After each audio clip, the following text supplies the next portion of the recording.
the stream button. I also need to do that. There we go. Let me pull up my notes too. It's always weird. Like I still don't have the hang of the season ending episodes. It's like I never have the right shit pulled up. Yeah, the tournament episode always feels weird to me. Yeah.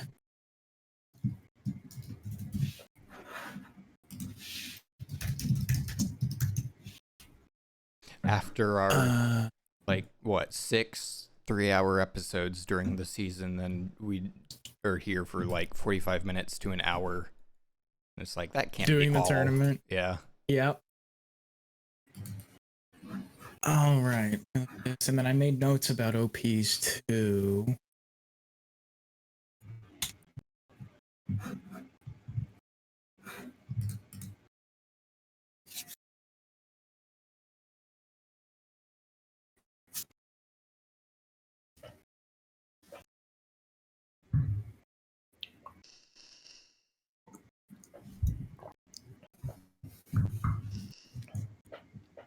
I have a lot of notes on here that's just OP is meh.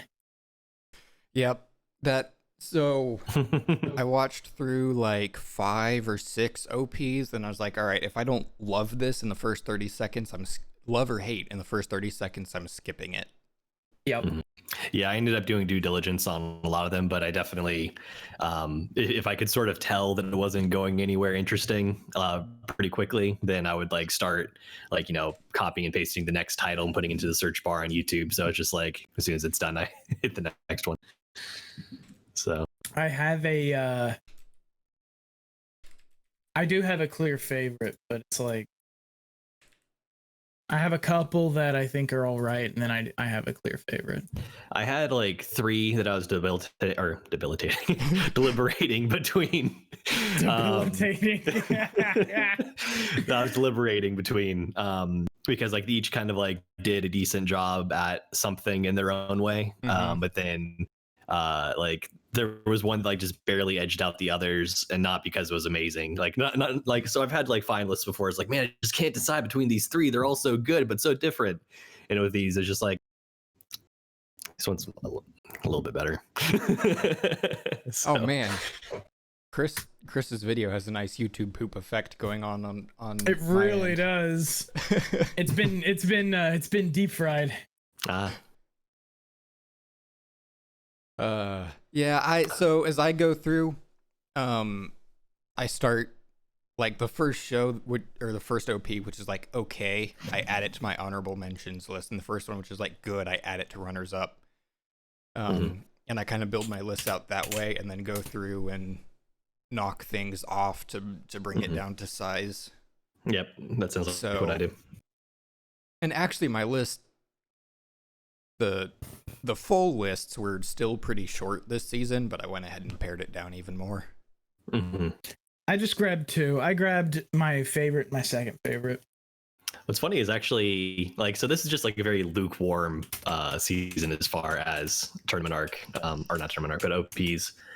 Just because like I also had a hard time finding dishonorable mentions. It's like none of these are really bad, they're just not good. So actually a lot of my dishonorable mentions are like disappointments. So I'll get to that when we talk about it. Your video keeps getting more and more deep fried. Yeah, it's just a really weird degradation of video quality. Am I coming through all right, like sound wise? Yeah, your audio. Your audio's great.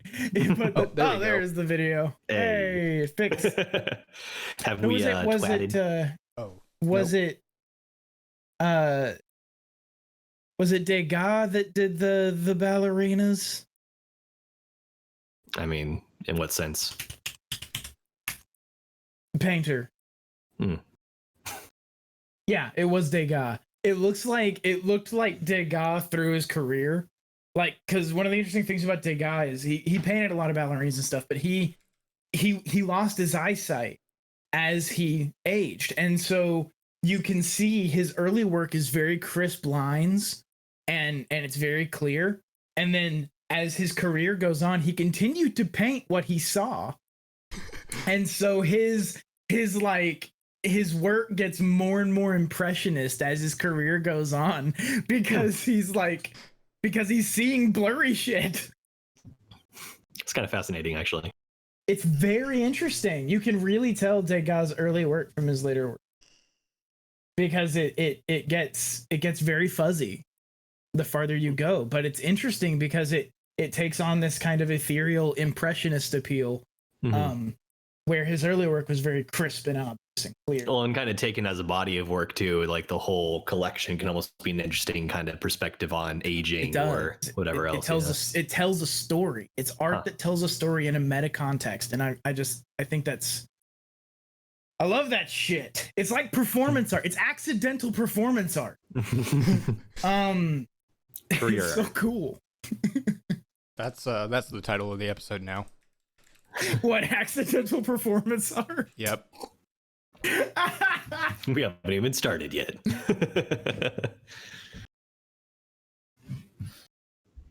I am getting a little bit too into Azure Lane now. Like, at this point, I'm still free to play. But that's not going to last much longer. Like, you know, a day is coming when. Yeah.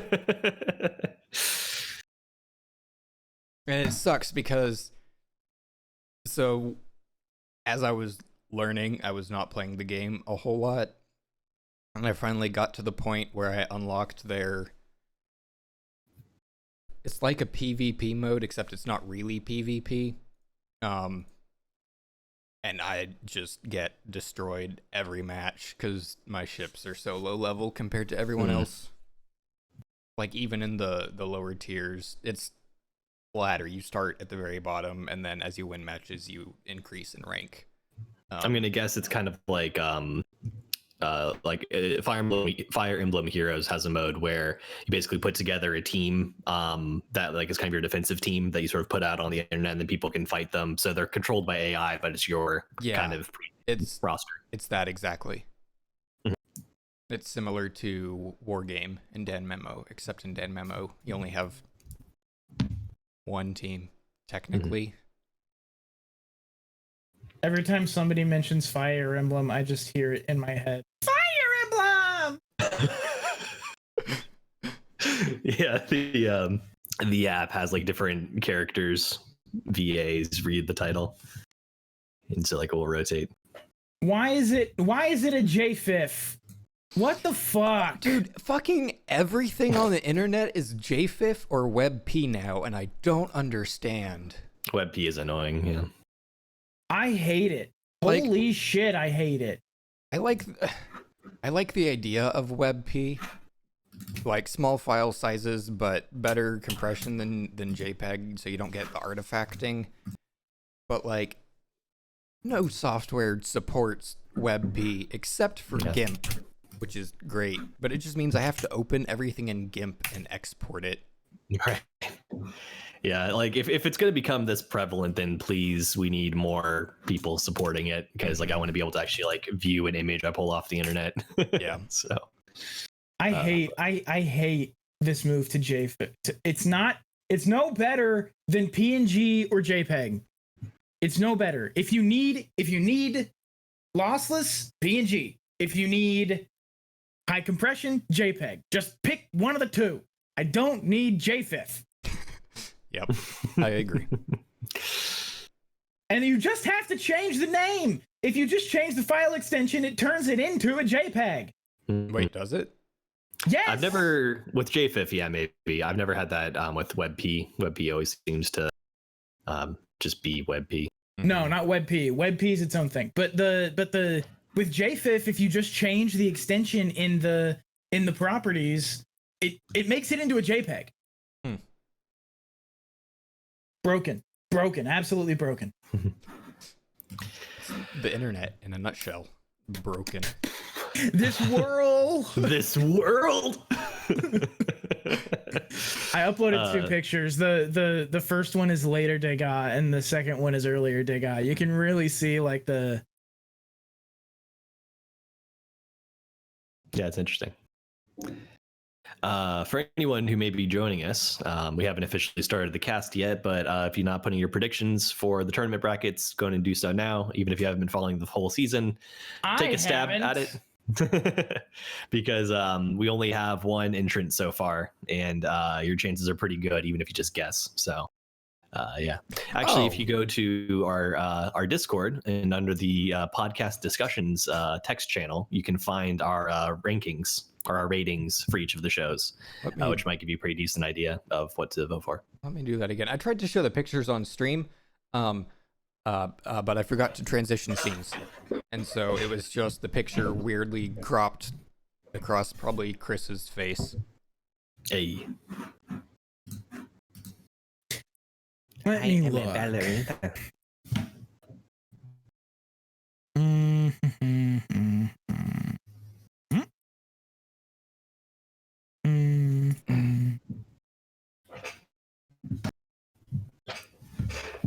Oh yeah.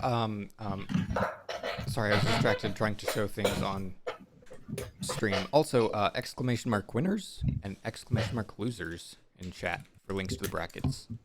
Yes.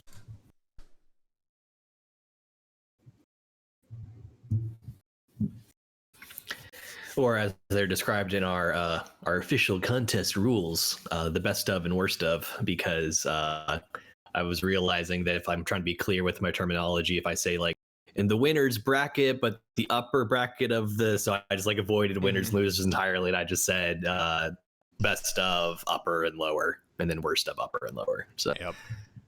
Yeah, I should change the commands. I think it still works for our parlance that we use throughout the podcast. Just like when you're trying to kind of speak legalese, so to speak, it's good to be clear. Yeah. Mm-hmm. I can't remember Natsunagu. What was that?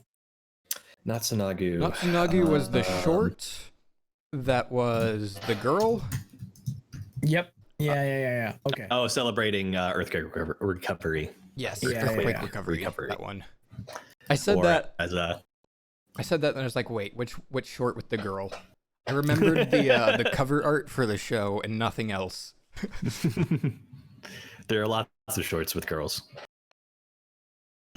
But are there lots of girls in shorts? The answer is no. This is anime. They all wear fucking skirts for some reason. Yeah, mostly skirts. Yeah, or pants. One of the two.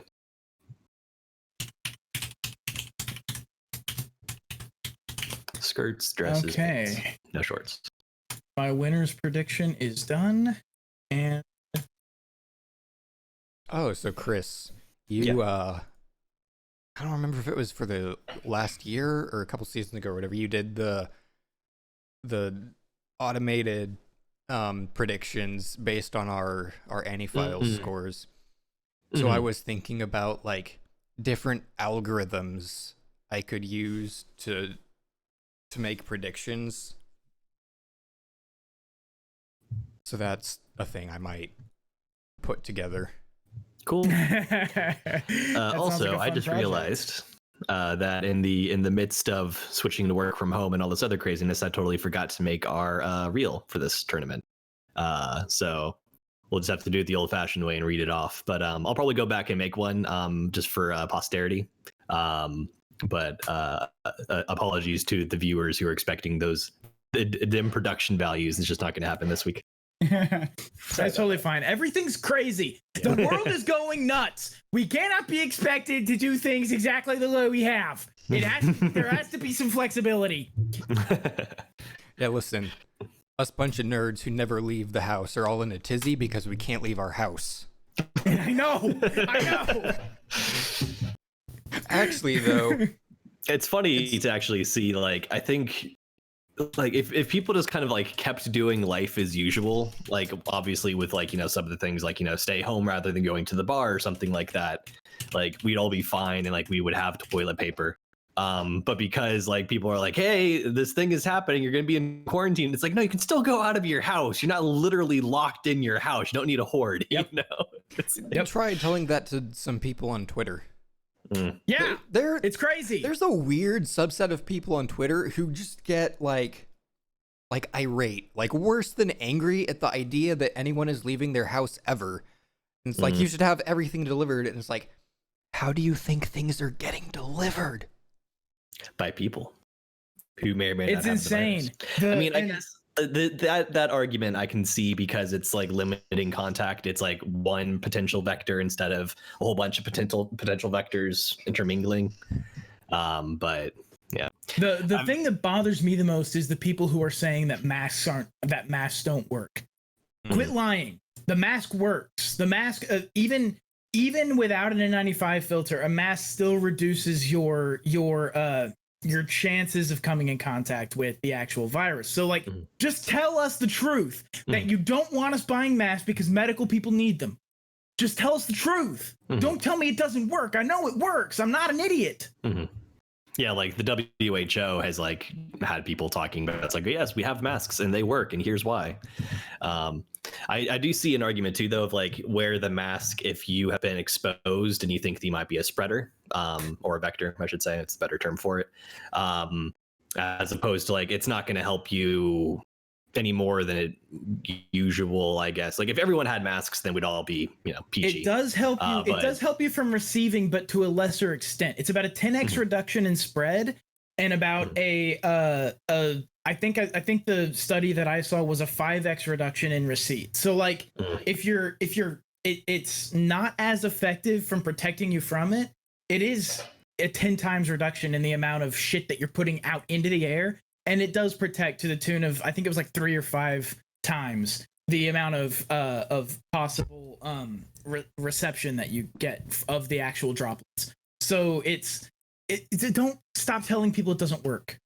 It's a lie. It's a lie, and it bothers me. Just tell us the truth that you don't want everybody buying masks because the medical professionals need them. Just say that, because that people are smarter and more understanding than you give them credit for. And if you say don't buy a shitload of masks because you're going to cause a shortage in the medical industry, like people will say, oh, okay, no, that makes total sense. I won't buy a shitload of masks.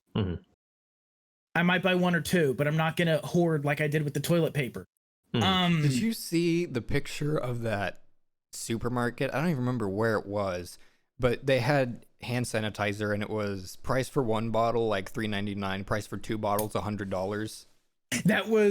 That's genius. That's absolutely genius. It works, and it's not. That's technically illegal, but yeah, they're exploitive business practices that are like there are laws about that, like hiking things up in times of crisis or whatever. Gouging is technically illegal. I have a problem with that though, from an economic perspective. Supply and if demand. you stop people from gouging, well, it's not just supply and demand. If you stop people from gouging, you reduce the actual available amount of that stuff. Like eBay was kicking people off who were selling sanitizer at exorbitant prices, but now they just have all the sanitizer. Before, people were getting sanitizer, they were just paying too much for it. Now they're not getting it at all. So of the two of those, which is worse? My wallet says I just don't have hand sanitizer. Yeah, me either. But if you do 10 to 1 or 15 to 1 bleach solution with water, it's the same thing. You're fine. You just do 15 to 1 bleach in water, and not 15 bleach to 1 water. It's the other way around.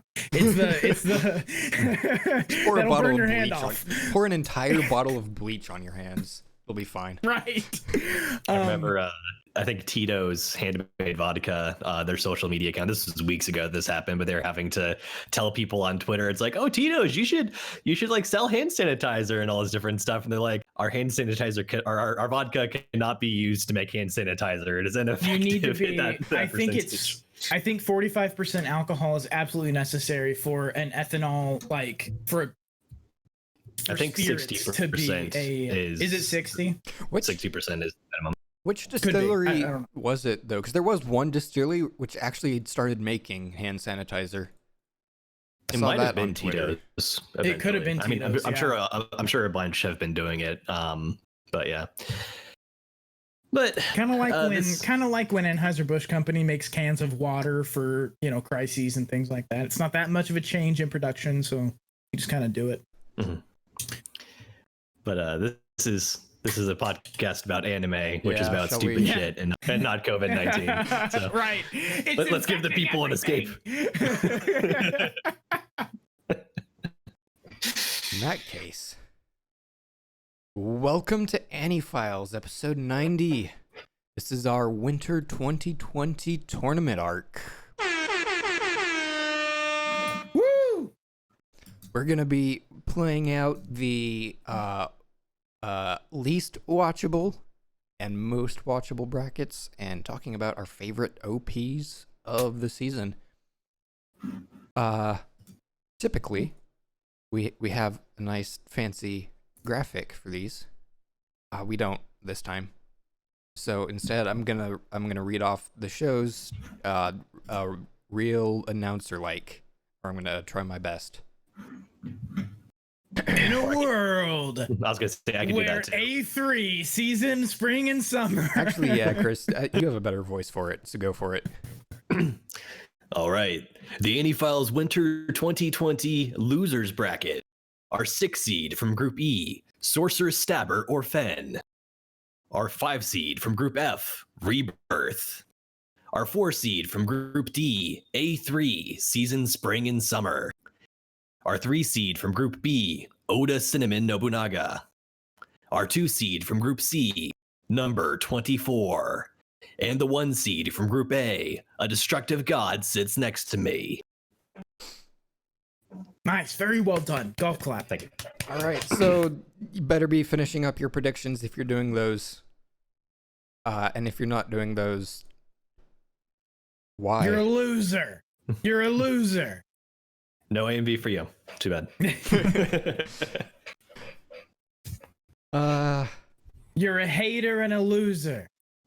That being said, you will still have a shot at the winners bracket, and we may have few enough participants that you could even win with just your score from the winners bracket. So you have time for that. All right. Well, I'll stall for a few more moments while I get this pulled up.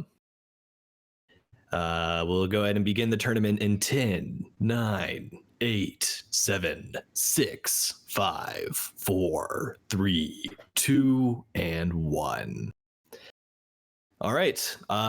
Typically, when we're doing our round robin stages of this tournament arc, we will each just sort of name off the one we'd rather watch, but in order to not influence each other during this very official end of season tournament, we hold up cards with numbers on them and then reveal our vote so as not to influence each other. So our first matchup in round 1, we're going to have our 4 seed A3 season, spring, and summer versus our 5 seed hold up 1 for A3 and 2 for Rebirth. Did we explain that we're saying which one we would rather watch and the one that does not win that contest moves forward? We have not said that, but Dean has now just said it. So Okay, excellent. So yes, the way that I put it, actually, when we were writing out our tournament, our contest rules for the contest we're running, best predictions across the 2 brackets, get a custom AMV made by me. I said basically think of the one you'd rather watch, then vote for the other one. Yep, that's it. So hold up 1 for A3 and 2 for Rebirth. Ooh boy. Okay. And reveal A3. Rebirth. Rebirth. All right, we have 2 in favor of Rebirth and 1 in favor of A3, which means that A3 will advance to the next round. Can you see my stack of fucking school shit over here? Yep.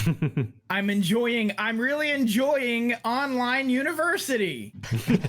This desk is clean. This one is not, although it doesn't have too much on it at the moment. That's the word I was looking for. Because all of the shit off my desk is in my kitchen. Zoom Law School is wonderful. All right, round 1. Round 1, matchup number 2, we have our 3 seed Oda Cinnamon Nobunaga versus our 6 seed Sorcerer's Stabber or Fen. Okay, Oda Cinnamon. Refresh me a little bit on Oda Cinnamon. Oda gets reincarnated Nobunaga as a dog. dies and reincarnates as a dog. With Right. all the other Japanese warlords. Right. So 1 for Oda and 2 for Orphan. Oh, fuck.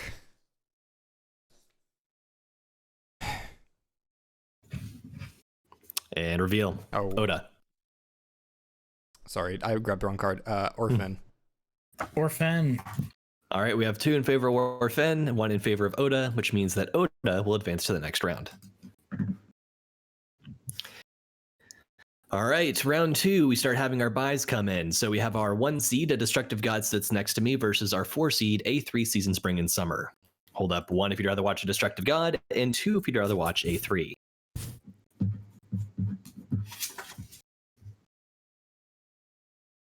Oh, shit.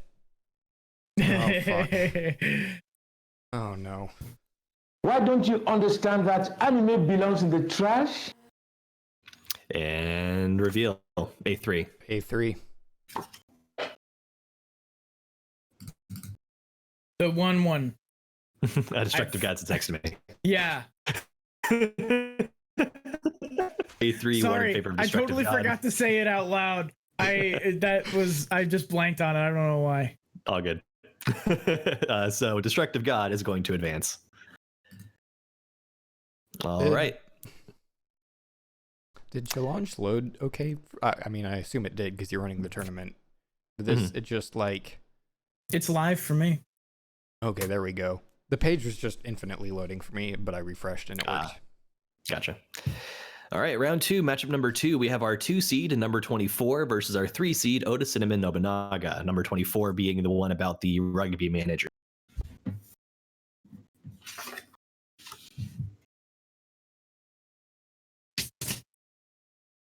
And reveal. Oda. Oda. Oh, wow. Everybody said Oda. Okay. A 3-0 in favor of Oda, which means the number to the next. So far, our top seeds are dominating. All right, we have populated the first round of the lower bracket, so we're going to move into that. Our first matchup in the lower bracket is going to be Oda Cinnamon Nobunaga, our 3 seed, versus our 5 seed, Rebirth. Hold up, 1 if you'd rather watch Oda, and 2 if you'd rather watch Rebirth. Let me look at my notes for Rebirth real quick. Because, That was the one oh my about God. that was the card game Oh, short. yeah. that Oh, everyone in the world boy. plays. Oh, boy. And reveal. Rebirth. Rebirth. Oda. Oda's probably the better show, but Rebirth is a short. Yep. So Yep. so that's 2-1 in favor of Rebirth to the next round. Man, Chris's audio got real choppy for me all of a sudden. Yeah, there's some packet loss. Yeah, I think there's like some combination between my Wi-Fi being just a little bit spotty and maybe Discord servers. I did though on my my work machine that I now have in my office. I have an Ethernet cable plugged into that, and I do get very nice bandwidth on that. So Nice. Oh, it's great, man. When I ran Ethernet over to my router, it's like, oh my God, I am actually experiencing 300 megabits a second. Holy shit. Yep. I need to get Ethernet on my computer here. I just need to figure out what length and how I'm going to go about doing it. Because like, do I run it like, up along the ceiling, or do I just like sort of hug the floorboards? But like, I can't tuck them under the floorboards because I don't have clearance. And so I ran with these command cable things and better command strips than come with them. I actually use the foamy command strips because the little thin plastic ones that come with the actual cable clips are bad. I used those and I ran it along the baseboard and up over door frames, like around the outside of the door frame, and then back down along the baseboard. And it's worked really well. And with the foam command strips, it sticks to the wall really well, so it doesn't, break off and hang out in the middle of your walkway. Like that. Nice. All right. Well, losers round 1, matchup number 2. We have our 4 seed A3 Season Spring Summer versus our 6 seed Sorcerer Stabber Orphan. Hold up, 1 if you'd rather watch A3, and 2 if you'd rather watch Orphan. Ugh. Okay. And reveal A3. A3. Really? Yeah. I can't emphasize enough how little I care about Orphan. Yeah. I don't like care, A3. but man, I would rather watch it than A3. A3 honestly had some kind of humorous moments. It's like of the kind of idol adjacent anime we've seen that have ended up in this bracket, is probably one of the most palatable. Yeah. Yeah, that tracks. For me, it's like I would kind of, even though they're not really for me, I would like to enjoy an Otome, and that one was passable.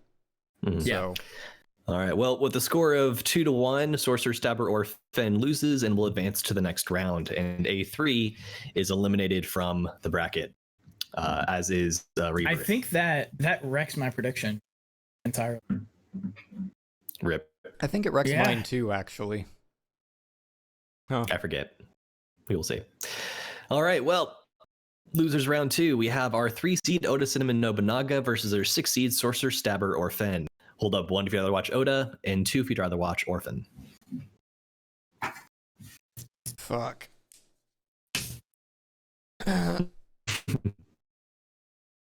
And reveal Oda. Orphan. Orphan. Wow. Okay. So 2-1 in favor of Orphan, which means that Oda Cinnamon Nobunaga will advance to the next round.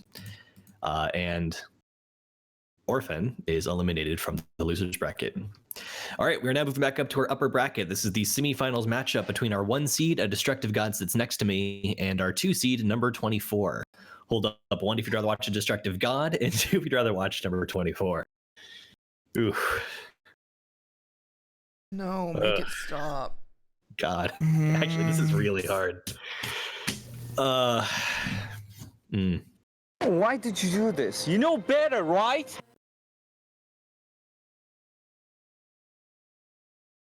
Oh, fuck. Oh, shit. Oh. And reveal a Destructive. 24. Destructive God. All right, 2 in favor of Destructive God, 1 in favor of 24, which means that number 24 will advance to the next round. Advance to the finals, in fact. All right, meanwhile, Destructive God drops back down into the lower bracket. So we have our final matchup, our losers round 3 in the lower bracket here to decide who will face off against number 24 in the finals. We have our 1 seed, A Destructive God Sits Next to Me versus our 3 seed, Oda Cinnamon Nobunaga. Hold up 1 if you'd rather watch A Destructive God, and 2 if you'd rather watch Oda Cinnamon Nobunaga.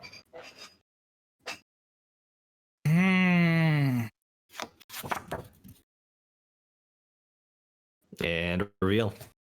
Oda. Destructive God. I don't think I can. I don't think I can. After having time with it sitting in the back of my mind, that cutesy shit from Oda Cinnamon Nobunaga annoys me to think about.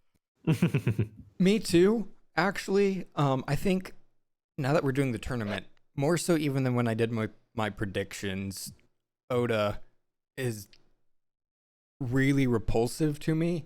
But Yeah. still not as much as Destructive God. As Destructive God, yeah. All right. Well, with a score of 2-1, Destructive God will lose and survive to return back up to the upper bracket. Oda Cinnamon Nobunaga is eliminated from the losers bracket. So our grand finals matchup is the same one as our semifinals matchup. We have our 2 seed, number 24, versus our 1 seed, A Destructive God Sits Next to Me. To decide which show we are going to watch this season, my dudes. Pick number 1 if you'd rather watch number 24, and pick 2 if Destructive God Sits Next to Me. This time for all the marbles. For all of the marbles.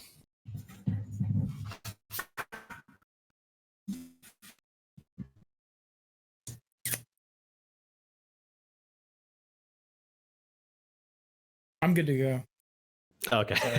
I'm sorry, I didn't make that clear. No, I apologize. All right, and reveal. A Destructive God. 24.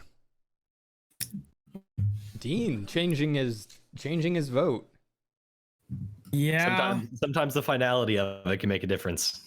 So we have 2 in favor of number 24, 1 in favor of Destructive God, which means that Destructive God is our grand final champion and the show we will watch between now and our Like season as the actual shows themselves continue to crystallize in my memory, it's like I am so boy, howdy, do I hate everything. For me, I'm going to be miserable watching either of these shows. Yeah. But I was like, basically, I see a world in which the hate watch of 24 is not as miserable as the just cringy bullshit of Destructive God. Yeah, Me. I can see like number 24 like having like at least kind of like some sort of like inspirational benefit or something. I don't know, but anything. All right. Well, our final results for our winter 2020 worst of the season tournament bracket. We have into 5th place tied A3 season spring and summer and rebirth. In 4th place, we had Sorcerer, Stabber, or Fen. In 3rd place, Oda Cinnamon Nobunaga. In 2nd place, number 24 and Supreme Champion, A Destructive God sits next to me. Our worst anime of the season. And like it's because like I'm the only one that changed my vote, but this is honor system. I'm answering the call of the question, which is which one would you rather sit down and watch? Yep. As it came to the final round, it No, I mean honestly, there really is something to like. This is what we're on. Which one would I rather watch if I got to watch one of these two? Right. Yeah. And you're like the thing is you're like in the back like you're fucking yourself.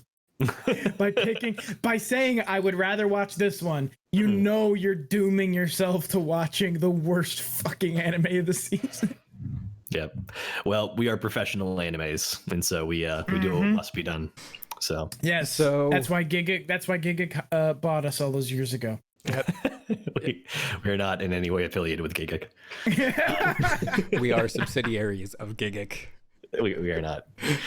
So predictions, co-host predictions. Chris and Dean both got 8 of 15 picks. I got 9, but Chris had the most points.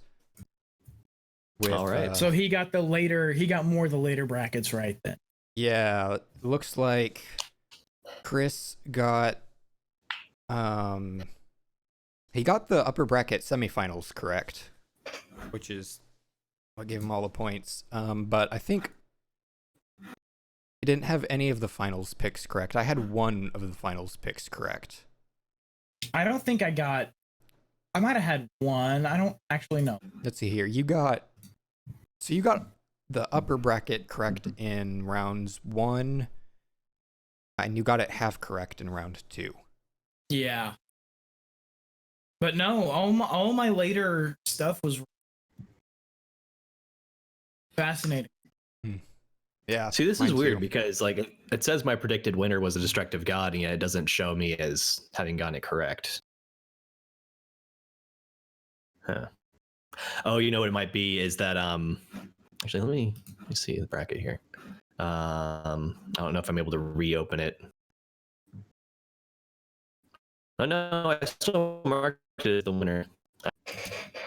There might be some logic that's just not clicking for me. Yeah, it's possible. I wonder if it's a bug with Challenge because it came in a different place. Like because Destructive God actually came in 2nd in the finals. Oh, that's possible. Yeah, maybe it's just like even though I'm reporting the winner to be this thing, it's still just counting the score. Yeah. So, well, that and our best viewer prediction is going to be Ftiv with 3 correct and a score of 7. So yeah, Actually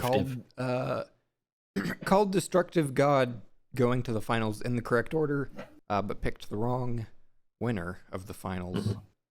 Yeah, and what's funny is that bug you're mentioning, it actually is showing him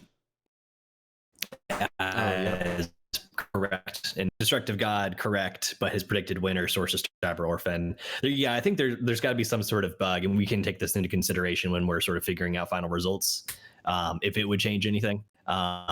Because I think that what it's doing is it's looking at that, but you still you pick the winner in like a drop down menu down below the bracket.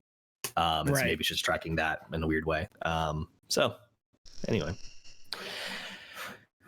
Okie dokie. All right. That was the loser's bracket. That was the loser's bracket, and we do now have to watch all of A Destructive God Sits Next to Me so that we can talk about it on our recap next week. Yep. This This is a thing we do to ourselves for your entertainment. You better appreciate it. I think it's just that the self-hatred runs so deep. That too. Well, that's out of the way. Yeah.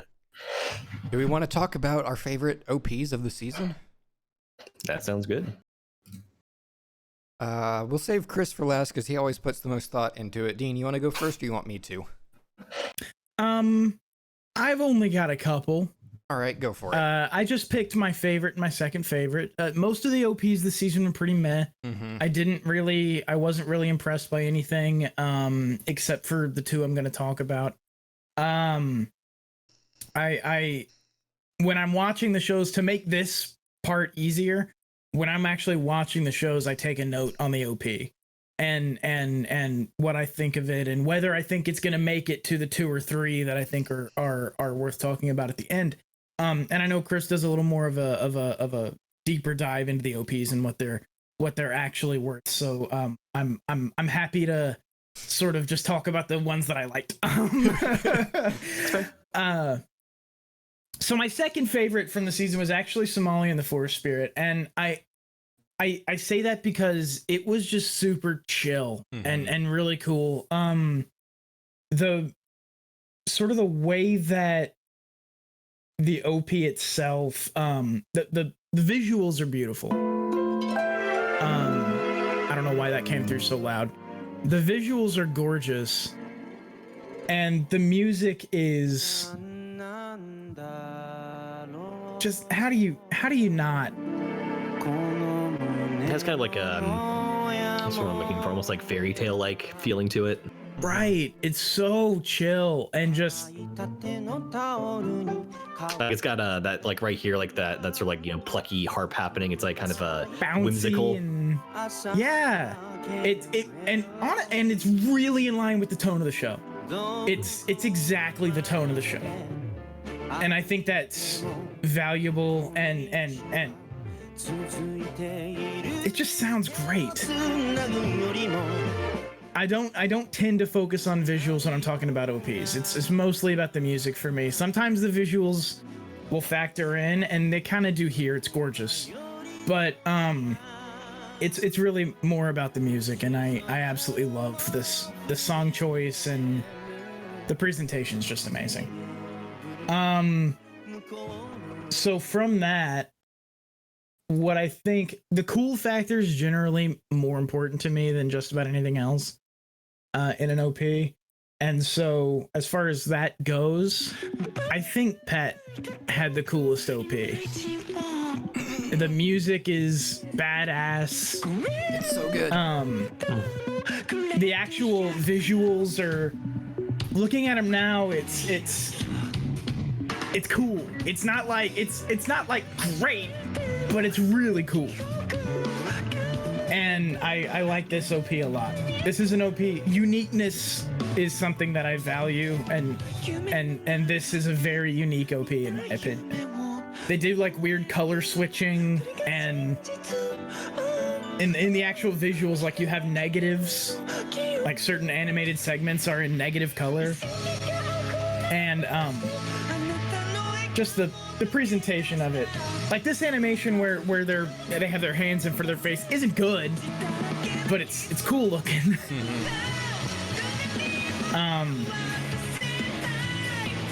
And this is just a jam. Yeah, this artist always does good stuff. I think they were on Tokyo Ghoul, who's like another one of their more iconic OPs. The Psychopaths too, the first Psychopaths OP. Oh, that makes sense. Boy, I like this song a lot. It's a I believe this is what the kids call a bop. Yeah. But those are my two favorite of the season. I enjoyed those two the most. Very different ones too, which is interesting. It kind of shows that you can, and again, both are very tonally in line with the show that they're representing, and they just did a really good job. Pet not being a particularly great show, but I enjoyed this a lot.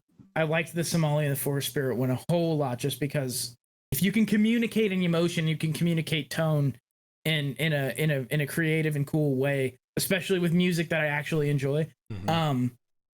That's going to be one that I really like. So yeah, those are the two that I really wanted to. I had one that was possible. Hatena Illusion was all right.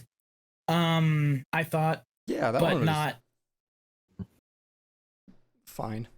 yeah, Serviceable. I think there are a whole bunch of OPs this season, like as usual. This is pretty par for the course that are quite serviceable, if perhaps a little bit generic, and just kind of like, hey, this is kind of like all the beats we need to hit for an anime OP. But right. These two and Hatena Illusion are the only ones that the note isn't OP is meh. And if that's the case, I think those are the three that I liked the most, and the I said Somali was my second favorite, but I actually don't know. They're both so cool and unique, and it kind of, and they translate the tone of the show really well. So they're both quite good, and those are the two that I wanted to bring to the table. I know it's not as deep as like you like to go, but it's those are the ones that I actually enjoyed enough to like throw on and like look at. I have a full list, just lacking notes about each. So I'll start with my dishonorable mentions. A Destructive God sits next to me. It's just not animated, and the song doesn't match the tone of the show. I have maybe in a maybe question mark in parentheses behind that. Like I think it doesn't match the tone of the show. Oh yeah, no, absolutely not. No. What the hell? And they're just like, it's just the two stills of the characters crossing each other for like the first, how long has it been? 20 seconds. 20 seconds. The It's first two 20 seconds cutouts of the OP. sliding across the screen, literally not animated. it's not as bad though as like some of the shows that have like the 20-second title card, where you like slowly deliberately like have like 6 stages of building in the title, and it's like that's supposed to like pass for like 20% of their OP. And then it pops at the end, like it got like at the end of it, where it's like, this is impressive, right? It's like, no. The next one is Hanako-kun, just because it makes the show seem way cooler than the show actually is. Number 24 is on here. The animation in this OP is garbage. One scene specifically where he's trying to like throw the football, rugby ball, whatever it is, across the locker room. Woo! Someone doesn't know how perspective works. I just still remember, like, when I was rewatching that one, I remember seeing like the shot of all the guys in the locker room like waving to the camera, and just like the one, like, it reminded me so much of what was the show, How Heavy the Dumbbells You Lift, where you've got like the guy with like the very normal anime boy head, and then like the super jacked body. You definitely had that thing where it's like your head is too small and too nerdy for that body that we're seeing below the neck. It's also every bouncy slice of life anime OP song. Yeah. Like it's every single one sounds the same, and this is exactly that. With my next OP, Dean is gonna make our ears bleed. Sorceress Stabber Orphan. I didn't even watch it. I heard the first 10 seconds and closed the tab. I can't remember this one. Let's see. This is gonna be bad. I know it.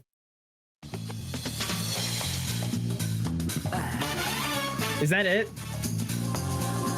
No, that's the old one. Yeah, that's the old one. That's not it. That's the original one. Why did that come up first? Interesting. Because it's more popular. Here we go. This is the one that Funimation uploaded.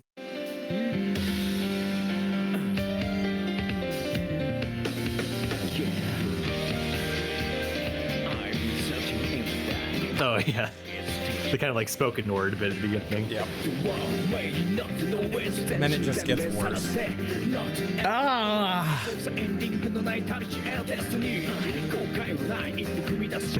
I remember it gets a little bit better later, but yeah, the beginning is definitely All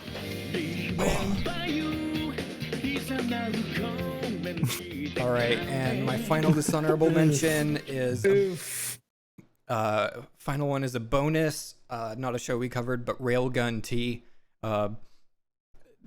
And this one's just because the song sucks and the OP is missing Best Girl Misaki. Like, Misaki is finally getting animated. They finally got to that part in the story, and she's not in the fucking OP except for like one shot where she walks past. That is For shame. I have no idea what you're talking about, but for shame.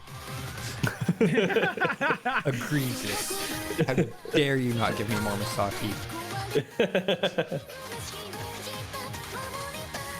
It's also, I mean, look, anime OPs get a bad rap for being all the same, but this is also kind of in that vein where it's like EDM girl singer, big opening, and then it calms down to piano, like, or synth music or whatever. Like, it's a pattern.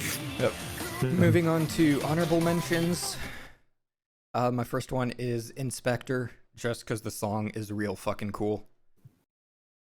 Let me pull that up. I can't remember that one either. I had OP as meh as my. I think we didn't see it in episode 1 actually, so that would be why. That would explain it. That would explain it. If there's no OP, I'm not going to take a note on an OP. Interesting. Let's actually. Here. This is the song, not the actual. OP. Yeah, Come on. I don't.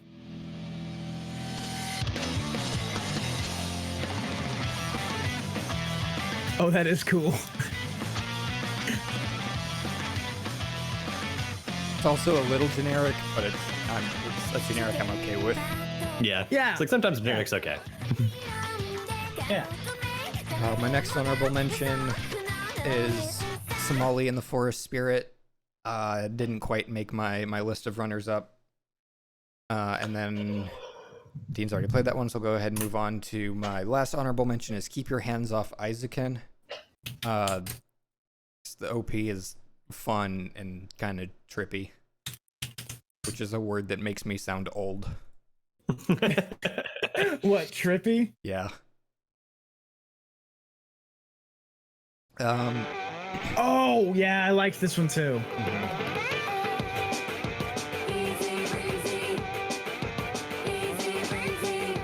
Yeah.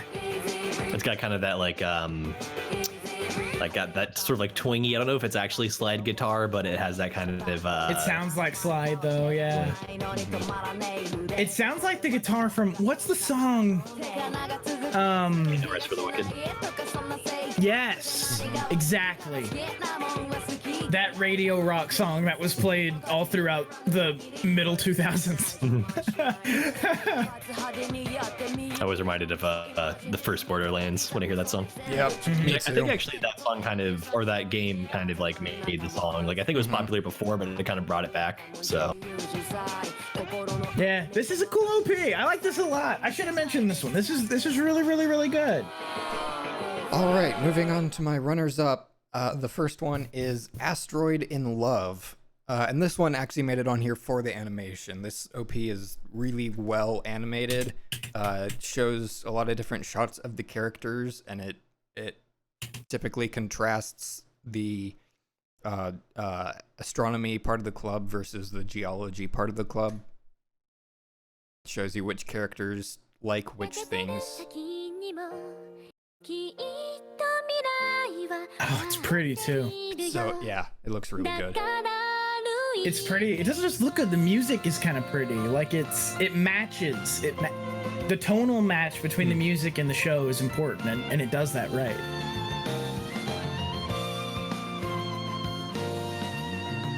The violin in there, that's really good. Yep. My next runner-up is if my favorite pop idol made it to the Budokan, I would die because they do a thing that more OPs need to do and animate to the beat of the music.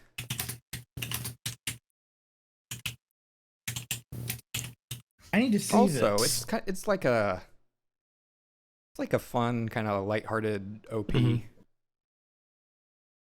It's got some good storytelling in there. I remember there was like one moment in particular where, speaking of syncing to the music, where she like looks at a poster and then sort of like jumps up in the air for joy in kind of like this very cartoony sort of way. And the first time I saw that, I didn't love that animation, but then when I watch back, it's like, okay, it's in sync and it's like a little bit like kind of that choppiness of that animation kind of worked for it somehow. So yeah, overall, they're kind of animating to the downbeat of the actual song, and it works really, really well. All right, my final runner-up is Doro Hedoro, because everything about this OP is fucking baller. Another phrase that makes me sound old.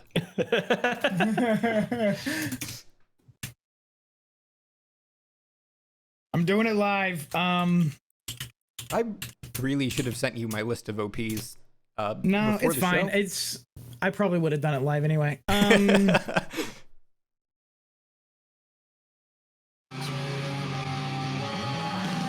Oh yeah. Oh fuck yeah.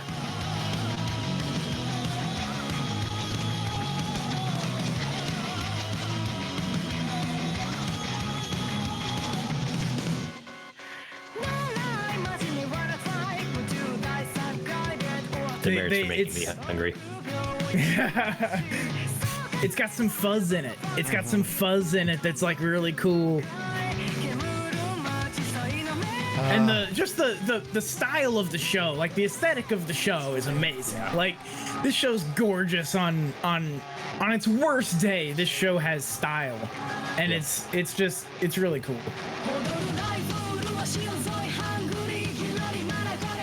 And my best, God, I love that. My best OP of the season is also Pet, because Ling Toshita Shiguri, yes please, so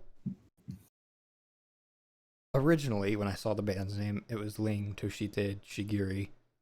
Recently, when I've searched for it, they took out the H's, Ling Toshite Shiguri. So I don't know how that's supposed to be pronounced. It could be. I went off screen to blow my nose and didn't mute my mic because I'm an idiot. Sorry about that. Just a guess. It could be trying to like be another language, or maybe it's just another language and doesn't get like fit in Japanese. But then it's like if Sigure is German, then it would be Shigure, or however you pronounce that. So. Like with AOTS and WAOTS, like they actually in the English text or the Romaji that shows up at the bottom of that title screen, it says Shinaman, and that's how they tend to pronounce it too. Even though they do have phonetically Sinaman, or do they? No. I think they do. Well, there's chi and there's she, but is there a C? Not in hiragana. You can do it in katakana, but typically, as far as I know, it's still pronounced she. Interesting. It's like, because if it's in katakana, it's either because they're emphasizing it or because it's foreign text. So the more you know. Yeah, I remember. I like Ryan. Is interesting because he'll have things like that. Though when he taught me why whiskey is spelled the way it is in I did. And yeah, you did. It was when you came over to my house a while back, and we were drinking I can't remember what it was, but it was gasoline. And and you like pointed it out. You were like Uisuki, and it's okay, cool. Oh yeah. Uisuki. When we got that Japanese whiskey. I thought you meant like in English whiskey, like with the E versus the Y. Oh no. The Japanese version of Although English does have plenty of used. English has plenty of interesting stuff like that, based on like if it comes from the Greek or the Latin or whatever French else, or German. Yep. All right, those are all my OPs. So Chris. All right. So dishonorable mentions. Most of these are actually, I think I mentioned before the show. So if you tuned in early enough, you might have heard me say this, but not a lot of bad OPs in this season. Just a lot of mediocre or serviceable. Mostly meh. So most of this honorable mentions are the ones that kind of like gave me some reason to either like not like them for a meta reason or because they were disappointing in some way, even if they're actually pretty good. So I will start first with Nico Paro, which is actually just a dishonorable mention for me. So despite a bit of jank, it was a solid OP overall. It just felt very skeevy. Like the image that kept coming into my mind was like those idol anime we've been seeing recently, where you've got like the young girls performing at like a park or an airport in front of like a handful of neckbeards. And that was just kind of the feeling of this OP to me. See, this was the first OP to go on my honorable mentions list. Also the first one to get knocked off. And my note for it was Coco Nut with nut capitalized. Exactly. Excellent. So, yeah, my next dishonorable mention is Inspector. It has a decent style, but it was actually a little bit underwhelming given my expectations from the first episode. Like, I really loved that first episode, but then when I saw this OP, it's kind of it's all right, right? You know, like for a show that seemed to have like a lot of promise for me, I'd want it to be more impressive. It seems to have a different tone than I'd expect from the show, which is not unprecedented, but it just felt kind of weird. And then some of it was just a little bit odd, like kind of interesting in some way. Like there's this one shot in particular that stands out to me where she trips and like we kind of like this camera's like sort of like zooming away from her and her eye flies out. And just like the way they animated that, it's like, yeah, okay. I mean, it's, I don't know, it just like a lot of the OP just didn't, yeah, it just didn't feel in line with the show ways. So, and then actually like the OP also kind of raised a question about the quality of the show overall. Like, does it continue to be good? Because the OP kind of suggests to me that it's not a high value production. So I don't know, maybe it'd grow on me over time as I watch more of the show. Maybe the OP would start to, you know, seem kind of like fun and familiar, but just my initial impressions were not good. Next up, Keep Your Hands Off Isaacin. As much as I did enjoy it for the reasons that Ryan said, I thought it was fun and they're doing something like, you know, kind of different, which is always good.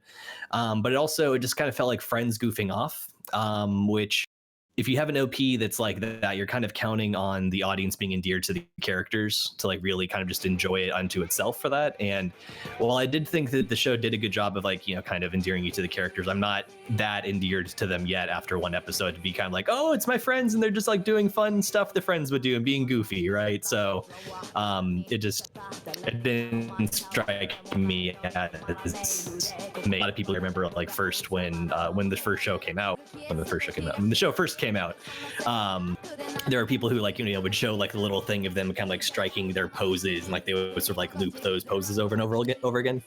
And people were like, oh man, I love this OP so much. And so I went into it being like, oh man, this OP is gonna be great, right? And it was kind of like, so just a personal thing for me. That's fair. Next up on dishonorable mentions, Dorohedoro, another one that I like for a lot of reasons, but and I thought that they did kind of like a cool music video feeling thing. It just also felt like they were using the weird as a bit of a crutch. It's another one where like, again, probably would grow on me if I was watching a lot of the show. And it's kind of like, hey, here's like this cool weird OP that they did. But I also sort of think of OPs as kind of the attract mode for your show, kind of like what you'd have in arcades when nobody's playing it. It'll just sort of like, you know, loop either kind of like the intro video or like demo game players wouldn't play it. And I feel like OPs, not all the time, obviously, but I feel like generally speaking, they should be kind of advertisements for your show. And even like, you know, some of the things I really loved about Dorohedoro, I was like, you know, she's like cooking something, which is kind of in line with her character. And then they get to the part where she starts chopping the meats. And then you kind of like get this like sort of feeling of insanity of like kind of like taking pleasure and like, you know, chopping up meat. And obviously that's a metaphor. And like her face gets kind of like, you know, weird and funny while she's doing that and meat's just flying everywhere. But I don't know, it was stylish, but also just didn't feel very OP to me. It was more just kind of like a fun little music video showcase of stuff from the show. I hate to do this, but I have to tell you, there's a making of video for the Keep Your Hands Off Isaacin OP, and the animator in this video, I saw that and I was like, oh, I have to see this. And so I clicked on it just to kind of see what it is. And he talks about like in those poses and stuff, he talks about looking at Drake's Hotline Bling dance for some of the poses, which makes perfect sense because there's a couple of poses where it's like kind of like it's And I mean, it kind of felt like too, like it's probably just like I said, friends goofing around, so they're probably modeling themselves after pop culture, whatever they happen to have been seeing. So it's like, hey, like I'm not making up these moves, I'm doing like my poor imitation of somebody else's moves or something like that. So yeah, that makes sense. It's a really cool video, actually, the way that they made that OP. So I'm just gonna drop that in the Discord conversation, because I think that's probably worth watching. Sorry, I'm sorry I interrupted. It's pertinent. I love making of shit. And it's kind of a perfect show to have a making of video about. Yeah, because the show itself is kind of like the making of, right, in a kind of a meta sense. So I have Hotline Bling stuck in my head now, so thanks. Yeah, didn't even play it. I have specifically the Wii Shop remix of Hotline Bling stuck in my head. So my final dishonorable mention is Interspecies Reviewers. It's one of those OPs you kind of hate yourself for almost liking. I have to give them demerits for some of the lazier elements and also for feeling skeevy, but also it was, and through most of it, very well animated, for better or for worse. And the song was kind of catchy. And I actually didn't consider that one because there was that one and one or two others that, like, I did a YouTube search and couldn't find them on YouTube, and my level of commitment to this was, all right, well, they don't count then. Yeah. Fair. Well, this is what I kind of like about this OP is the fact that the OP itself tells a story. So like that you have them walking, the story is told in their sort of movements and stuff as they walk down a street, and it cuts to that I think 4 times or so during the OP. So you have like they're super hungover at the end of it and stuff, and like at the beginning of it they're like marching down the street all happy to the beat. I actually appreciate this OP quite a bit, but it also is like, it's Interspecies Reviewers, man. Yeah, right. It's like, it doesn't get any points. It just doesn't get points because of what it is. It earned itself a mention, but it's inherently dishonorable, so. Yeah, right. Exactly. I love the fact that this video that I found is only the audio, and it's the actual OP, but it's blurred out, and over it says, "Whoops, can't show that in a Christian manga." A Christian manga. What's funny though is that it does actually exist, and that's never good. I'm imagining a manga version of a chick tract. Actually, I wouldn't be surprised if somewhere on the internet someone has like recreated chick tracks in anime style.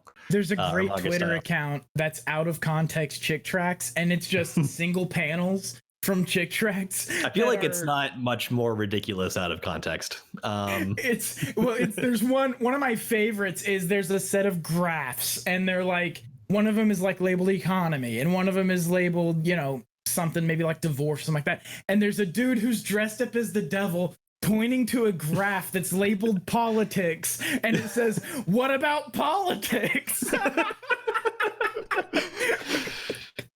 It is one of my favorite chick track panels ever. I just love it.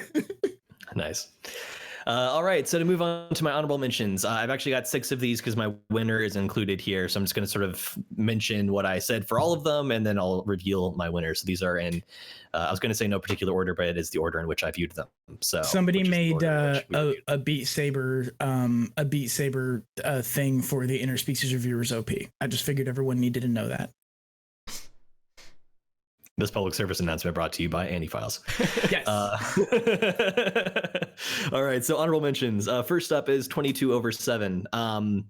Actually, it had pretty good production values. There's a little bit of wonkiness in the CG parts, but they actually kind of use those to good effect. Like there's one shot that was kind of cool where like someone's sort of doing a not a call and response, but kind of like there's the choir singing, and then there's kind of like one part that sort of like does like a particular line, and so they had like this cool like sweeping shot of her kind of doing some sort of posy thing as she said that. But it also carried strong themes of the idols being controlled, which is kind of interesting. So just the show knows what it's doing, even if our first So like there's definitely, like Dean said earlier about like the story being told in interspecies reviewers, there's definitely a story being told here, and so I had to give it props for that. Totally Bound to Tanaka-kun. A few decisions bugged me, but it has a cool aesthetic and a good song, so solid overall. A few things, like I said, that kind of annoyed me, like I always have mixed feelings about anytime someone like mouths along with the lyrics in an OP, and usually it's just kind of like, okay, I'll ignore it, but in this case it's kind of like, oh no, I don't like that, especially because it wasn't in sync. If my favorite pop idol made it to the Budokan, I would die. A nice song, kind of cute, good storytelling. Ryan kind of touched on a lot of the stuff that I already that I liked about it. Sorry, this is Totally Bound Hanako-kun. Cool. The song's kind of cool. Everything about this OP is cool. The reason it ended up in my dishonorable is because the show is not cool. And I've done that before with the OPs. It's just the show is terrible. So, yeah. Next up, Meiji record, Pola Meiji Madoka Magica side story. Musically, it felt very Madoka Magica, which was kind of a nice callback, even if it didn't make it feel particularly distinct from the original. Great animation and feeling. It kind of had like this nice tone. But the animation was also like a little bit hit or miss. Like it was always very stylish and very intentional, but in some cases it felt like a little bit choppier than like to see from an OP, if at all possible. I but bet overall, they never miss though. I'm just gonna move on from that one. We've been here before. Next up is Pet. I thought it had a really good aesthetic, good animation, good tone. TK from Ling Toshite Shikure is always a good time. There are a couple little things about it that I didn't love, like little like its own good at the part where like, so actually I liked the shots where like they'd be zooming in and like they're kind of like holding their hands over their head in distress, but then when they do the thing where in sync to the music they go from that pose to like kind of like throwing their head back or having like the dramatic zoom in as like their facial expression changes, like that just felt just like really weird to me. I would have preferred if either they just like didn't have that transition, like they just like showed the second time here's the alternate kind of reaction they're having, or they like cut, or they like they could have done that in a lot of different ways that would have made it better, like maybe animating it at all, or I think because they did animate that, and what I would like to see is them not animated. I almost want it to be like more like grungy or kind of like choppy or something like that. If they did like maybe a dual exposure kind of thing, where they have them exposed one over the other, that would be kind of cool. There's a lot of different ways you could do that.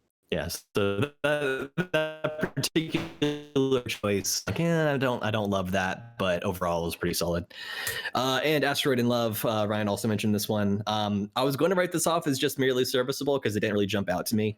But then there was one particular moment at the end when they're walking home from school together, and it's the golden hour. The whole thing's the golden hour, but like at this point it's kind of the twilight, and they have this really great shot where the upper 2/3 are like this sort of twilight sky, and you've got like the one star and stuff like that. Like just that mood that was set by that image felt really nostalgic to me, and kind of recontextualized the rest of it. And it does a really great job throughout of sort of like showing everyday life, and particularly because it is golden hour, it's like after school hours, and so just kind of like the things these girls are doing in their lives. It's kind of and it's another one that's tonally perfect. And before I move on to revealing my winner, I was going to mention quickly that I was noticing the teeth of butterflies recently. Specifically like glowy, especially in, shall we say, and I don't necessarily mean this in a derogatory way, although sometimes it is, like kind of a try hard sort of series. Darwin's Game had the butterfly motif. Somalia the Forest Spirit had it. Previously we had Promised Neverland. I think Steins Gate might have done it. I was about to say Promised Neverland, yeah. And so I'm wondering like if they're supposed to represent something in particular, like Chaos Theory, perhaps. Fragile Beauty is it different each time? I don't know, but there's a lot of glowy blue butterflies. And recently. ancillary to that, sometimes there's, or I guess corollary to that, sometimes there's like you get the same thing with moths. There's butterfly / moth is kind of actually, now that you mention it, I think Promised Neverland was a moth and not a butterfly. Right. I could be wrong about that. That's what I was thinking, but it's the practically the same animal. They might have done both, actually. Yeah. So I'm finding that too. There's something about I don't know. It is You say try hard, and I'm tempted to agree. There's something a bit try hard about it. Mhm. It's like, look at the symbology that's totally original and no one else has ever used before. Oh, look, I'm going to show you a butterfly flying, and now it's pinned to foam board. That means or its wings have been cut off, or yeah. or it's been blown away in the breeze. So yeah, I don't know. And it's also cherry like blossoms, butterflies. Yeah. And like as a visual shorthand for something, like, you know, like we have symbols for a reason. It's just sometimes if you don't use it well, it just kind of feels. It seems like it's trying to just be a visual shorthand for depth, which is why I think it comes off as try hard. We're deep, like, trust us. Exactly. Yeah. Anyway, my winner is Pet. It barely wins because they have some qualms with it. Interesting stuff and has a good song. It also didn't veer into full on weird like Dora Hedoro, which I respected, but it wasn't for me. But if there's a question of like which one I most like to show someone as like, here's one of the better OPs this season, it's probably this one. Just because, especially near the very beginning when they have like those like flashes of like, you know, really interesting like blue and orange color going on and like, you know, like goldfish and other imagery like popping in and out. It was definitely one of the more interesting OPs overall. Yeah. And so that's that. And I will mention very quickly my I like to do this with our special episode ranking the OPs from that. So in fourth place, we have Ghost in the Shell Standalone Complex. The track is actually, like, in my opinion, one of the all-time classic OP tracks. Like, it's very iconic. So goddamn good. It always has to be included in like, here's like some of like the top OPs ever as far as music goes. Also very badly hurt by like the early 2000s CG. It is. It's also hurt by the fact that it's a lot of clips from the show that make up the actual animation of the OP. It's not like a unique OP thing that they just had a really cool song and they set it to clips from the show. Yep. Number 3, JoJo's Bizarre Adventure. Very stylish, neat callbacks to the manga. Because like it occurred to me that's like, this actually looks kind of new, and it's because I think it came out in like 2012, and so like we just had like this very long time between when the manga was first around and we finally got an anime adaptation of it. So it also was kind of modern in that sense.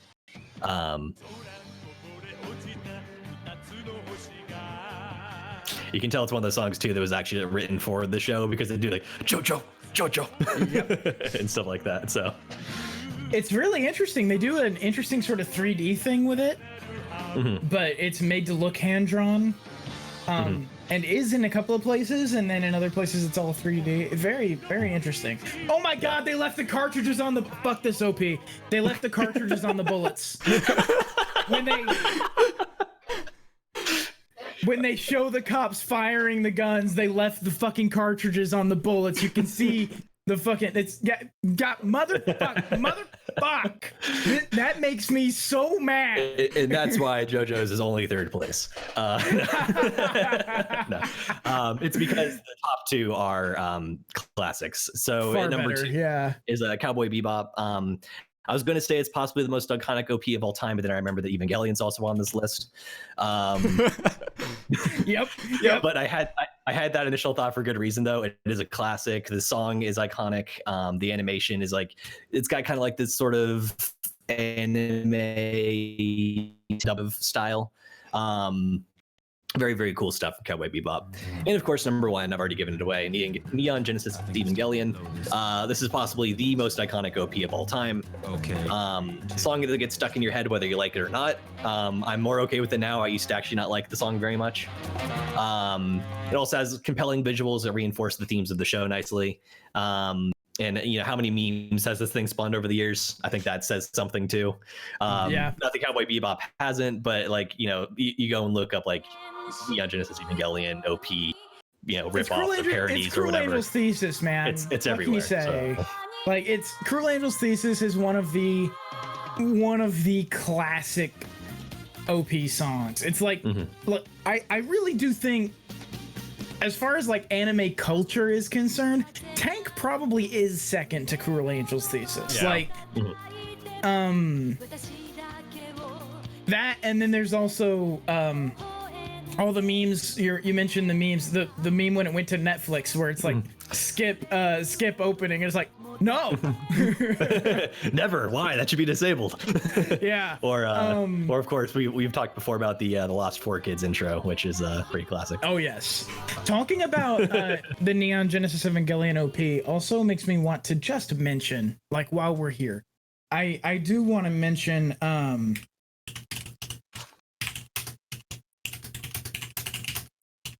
I want to mention the original ED, Fly Me to the Moon, because holy shit, if it's rare to have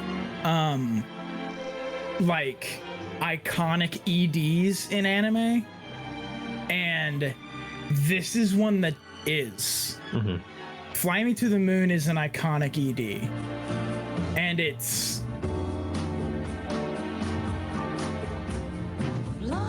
very simple too. It's a song covered by someone who wasn't Frank Sinatra, and then it covers like the sort of like spinning. I think it's implied nude. I'm not sure if it is a nude because like you can't tell with these suits. It could be right. The suits are skin tight anyway. So. But it's silhouetted. But it's just that song in that, and it carries like a resonance somehow, especially as you keep going through the series. Like it takes on kind of a different meaning as you work through it. Yeah. It's just like it's rare to have an iconic ED, and that is an iconic ED. Is that all of them? Yep, that's it. Nice. Well, if you want to laugh along with me and Dean to out of context chick tracks at no context JT, or excuse me, at no _context _JTC on Twitter. I was chuckling at a few of those. Some of them are just incredible, like reaction images. There's one of them that's like, oh no, you're going to make people angry. Like it's like there are really, really good. There was one in there that I think it's an out of context chick track that has a guy who's like sitting next to a shitload of garbage, and it's like I live in the garbage, I am at home in the trash. Oh, actually, I was reminded too. In Pet, I was mentioning how I didn't love like the kind of like frame A, frame B animated reaction thing they were doing. However, those make for some great exploitables if you want to meme up a little bit. Oh yeah, absolutely. There's so many good out of context chick tricks. I'm just gonna be laughing at those now after the show. I'm just gonna be scrolling through laughing at those. They've got a couple. They just did a special for 15,000 followers that's got 4 real good images. So go laugh at those while we take a quick break. Strangely appropriate. That's kind of timely. Yep. Oy.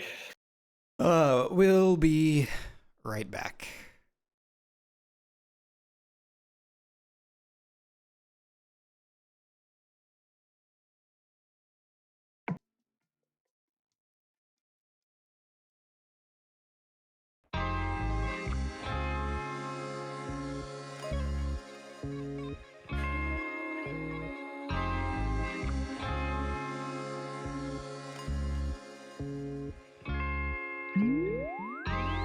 I am a sinner who's probably gonna sin again. Lord, forgive me. Lord, forgive me.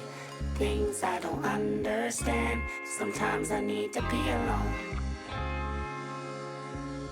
Bitch, don't kill my vibe. Bitch, don't kill my vibe. I can feel your energy from 2 planets away. I got my drink, I got my music, I will share it. But today I'm yelling, bitch, don't kill my vibe. Bitch, don't kill my vibe. Bitch, don't kill my vibe. Bitch, don't kill my vibe. Look inside of my soul and you can find gold and maybe get rich. Look inside of your soul and you can find out it never exists. I can feel the changes. I can feel a new life. I always knew life can be dangerous. I can say that I like a challenge and you to me is painless. You don't know what pain is. How can I paint this picture when the colorblind is hanging with you? Fell on my face and I woke with a scar. Another mistake living deep in my heart. Wear it on top of my sleeve in a flick. I can admit that it did look like yours. Why you resent every making of his? Tell me your purpose is petty again. But even a small light they can burn a bridge. Even a small light they can burn a bridge. I can feel the changes. I can feel the new people around me just wanna be famous. You can see that my city found me, then put me on stages. To me, that's amazing. To you, that's a quick check with all disrespect. Let me say this, say this, say this. I am a sinner who's probably gonna sin again. Lord, forgive me. Lord, forgive me. Things I don't understand. Sometimes I need to be alone. Bitch, don't kill my vibe. Bitch, don't kill my vibe. I can feel your energy from 2 planets away. I got my drink, I got my music, I will share it. But today I'm yelling, bitch, don't kill my vibe. Bitch, don't kill my vibe. Bitch, don't kill my vibe. Bitch, don't kill my vibe. I'm trying to keep it alive and not compromise the feeling we love. You're trying to keep it deprived and only co-sign what radio does. And I'm looking right past you. We live in a world on 2 different axles. You live in a world, you're living behind the mirror. I know what you're scared of, the feeling emotions inferior. This shit is vital, I know you had to. This shit is vital, I know you had to. Die in a pitiful pain, tell me you're watching a chain. It's way more believable, give me a feasible game. Rather her seasonal name, I'll let the people know this is something you can blame. On yourself you can remain, stuck in the box. I'ma break out and then hide every lock. I'ma break out and then hide every lock. I can feel the changes, I can feel the new people around me just wanna be famous. You can see that my city found me, then put me on stages. To me, that's amazing. To you, that's a quick check with all disrespect. Let me say this, say this, say this. I am a sinner who's probably gonna sin again. Lord, forgive me. Lord, forgive me. Things I don't understand. Sometimes I need to be alone. Bitch, don't kill my vibe. Bitch, don't kill my vibe. I can feel your energy from 2 planets away. I got my drink, I got my music, I will share it. But today I'm yelling, bitch, don't kill my vibe. Bitch, don't kill my vibe. Bitch, don't kill my vibe. Bitch, don't kill my vibe. Bitch, don't kill my vibe. You ain't heard the coast like this in a long time. Don't you see the long time? And they waiting on Kendrick like the 1st and the 15th. 3's in the air, I can see you are in sync. Hide your feelings now. What you better do? I'll take your girlfriend and put that pussy on the pedestal. Bitch, don't kill my vibe. Bitch, don't kill my vibe. Walk out the door and they scream it's alive. My New Year's resolution is to stop all the pollution. Talk too motherfucking much. I got my drink, I got my music. I say bitch don't kill my vibe. Bitch don't kill my vibe. Bitch don't kill my vibe. Bitch don't kill my vibe. Kill my vibe. Kill my vibe. Kill my vibe.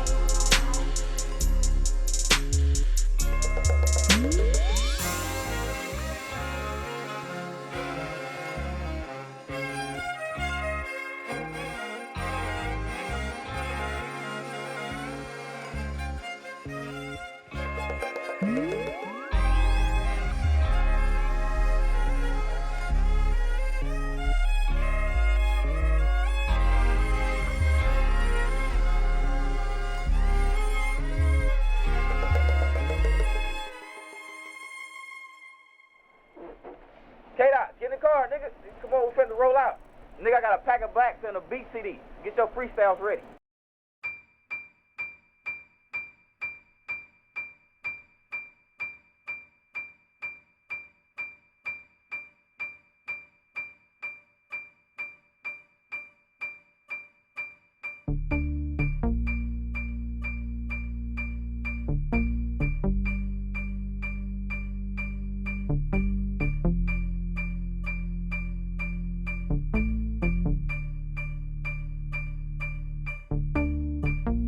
Everyone safe and sound, this our family do.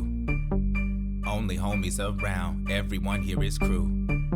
Something foul in the air, something feeling askew.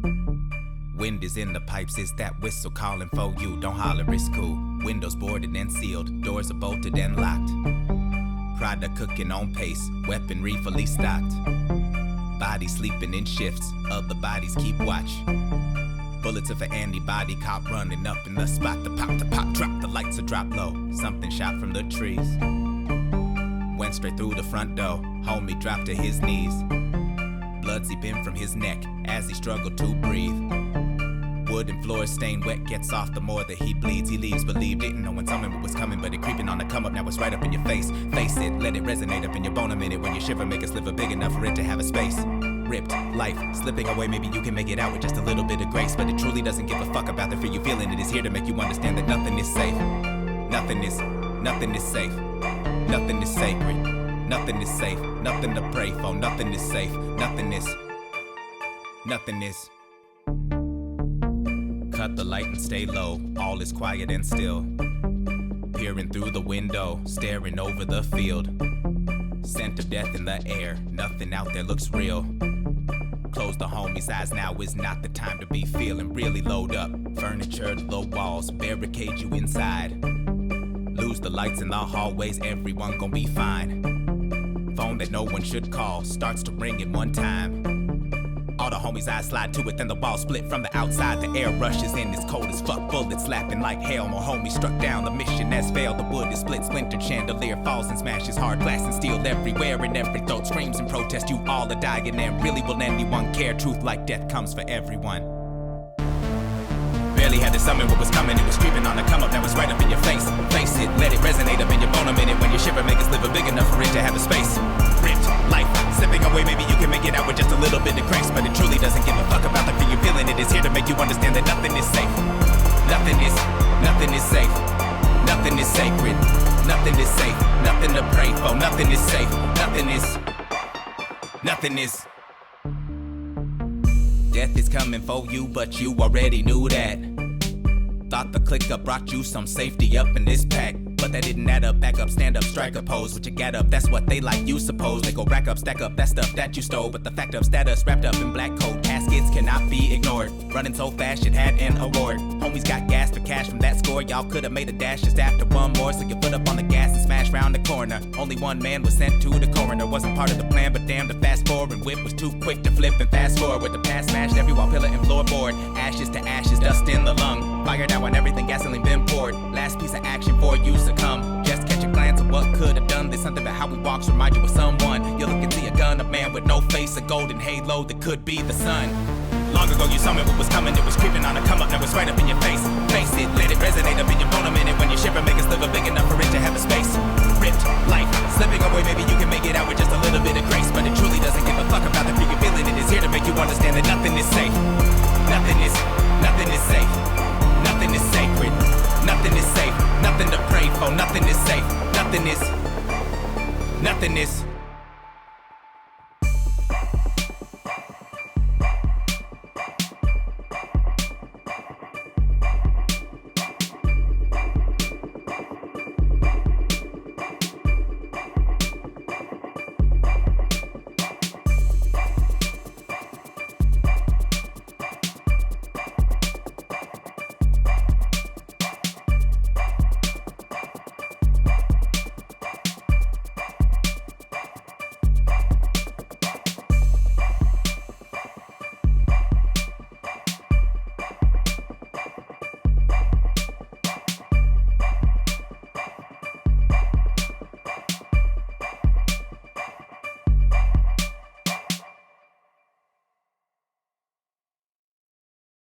Run them jewels fast, run them jewels fast, run them, fuck the slow-mo.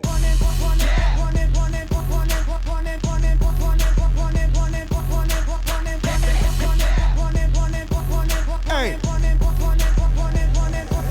Fashion slave, you protested to get in a fucking lookbook. Everything I scribbled like the anarchist cookbook. Look good, posing in the center for the cookbook. Black on black with the ski mask, that is my crook look. How you like my styling, bruh? Ain't nobody styling, bruh. About to turn this motherfucker up like Rikers Island, bruh. My thuggers and my cripples and my blooders and my brothers. When you niggas gon' unite and kill the police, motherfuckers, or take over a jail, get them CO's hell. The burning of that sofa, goddamn, I love the smell. Blankets and pillow torching, where the fuck the warden? And when you find them, we don't kill kill them, we just waterboard them. We killing them for freedom cause they tortured us for boredom. And even if some good ones die, fuck it, the Lord will sort them. We out of order, your honor, you out of order. This whole court is unimportant, you fuckers are walking corpses. I'm a clip wig synonym, living within distortion. I bite into a cyanide molar before you whores win. I'm a New Yorkie and I'm fucked for the jump. I wear my Yankees so tilted, I actually walk with a hunch. Look at Mikey, I think he like you, we are sinister sons. Hey, we the type to preach you with a grin and a gut. Come on. Nope, that wasn't unmute. That is. We're back. You couldn't run the jewels fast enough. I could not run the jewels fast enough. No. Okay. So we've done the worst of the season bracket. And we've done our favorite OPs. So it's time for the moment we've all been waiting for. I don't know about the listeners. I imagine the losers bracket or the worst of bracket is probably more fun, but for us, the best of bracket is more fun. So that's what we're gonna do now. Yeah, in some ways, actually harder. Yeah. All right. Well, let's go ahead and introduce our shows that are going to be in the Winter 2020 AniFiles Best of the Season Tournament Arc Finals. So, starting off, our 12 seed from Group A, Nekopara. Our 11 seed from Group D, Keep Your Hands Off Azakin. Our 10 seed from Group C, Bofuri, I Don't Want to Get Hurt, so I'll max out my defense. Our 9 seed from Group F, Natsunagu.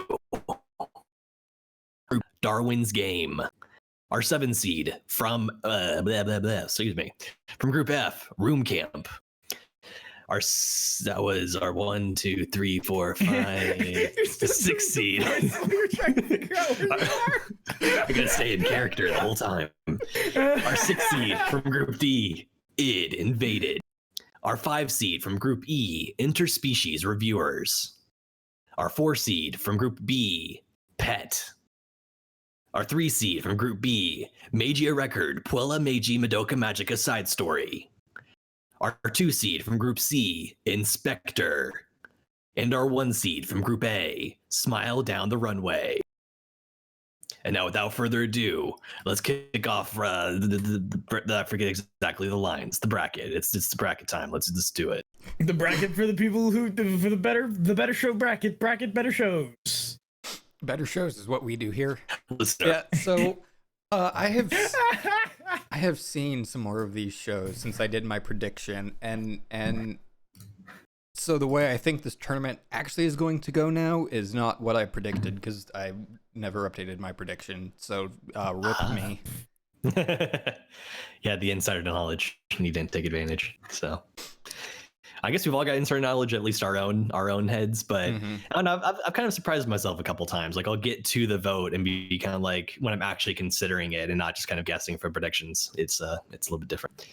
All right, well, I'm about to push the button that starts the tournament. So if anyone happens to be, I kind of doubt at this very moment, finishing your predictions, you have about now. All right, so round 1, matchup number 1, we have our 8 seed, Darwin's Game, versus our 9 seed, Natsunagu. Hold up, one of the Natsunagu.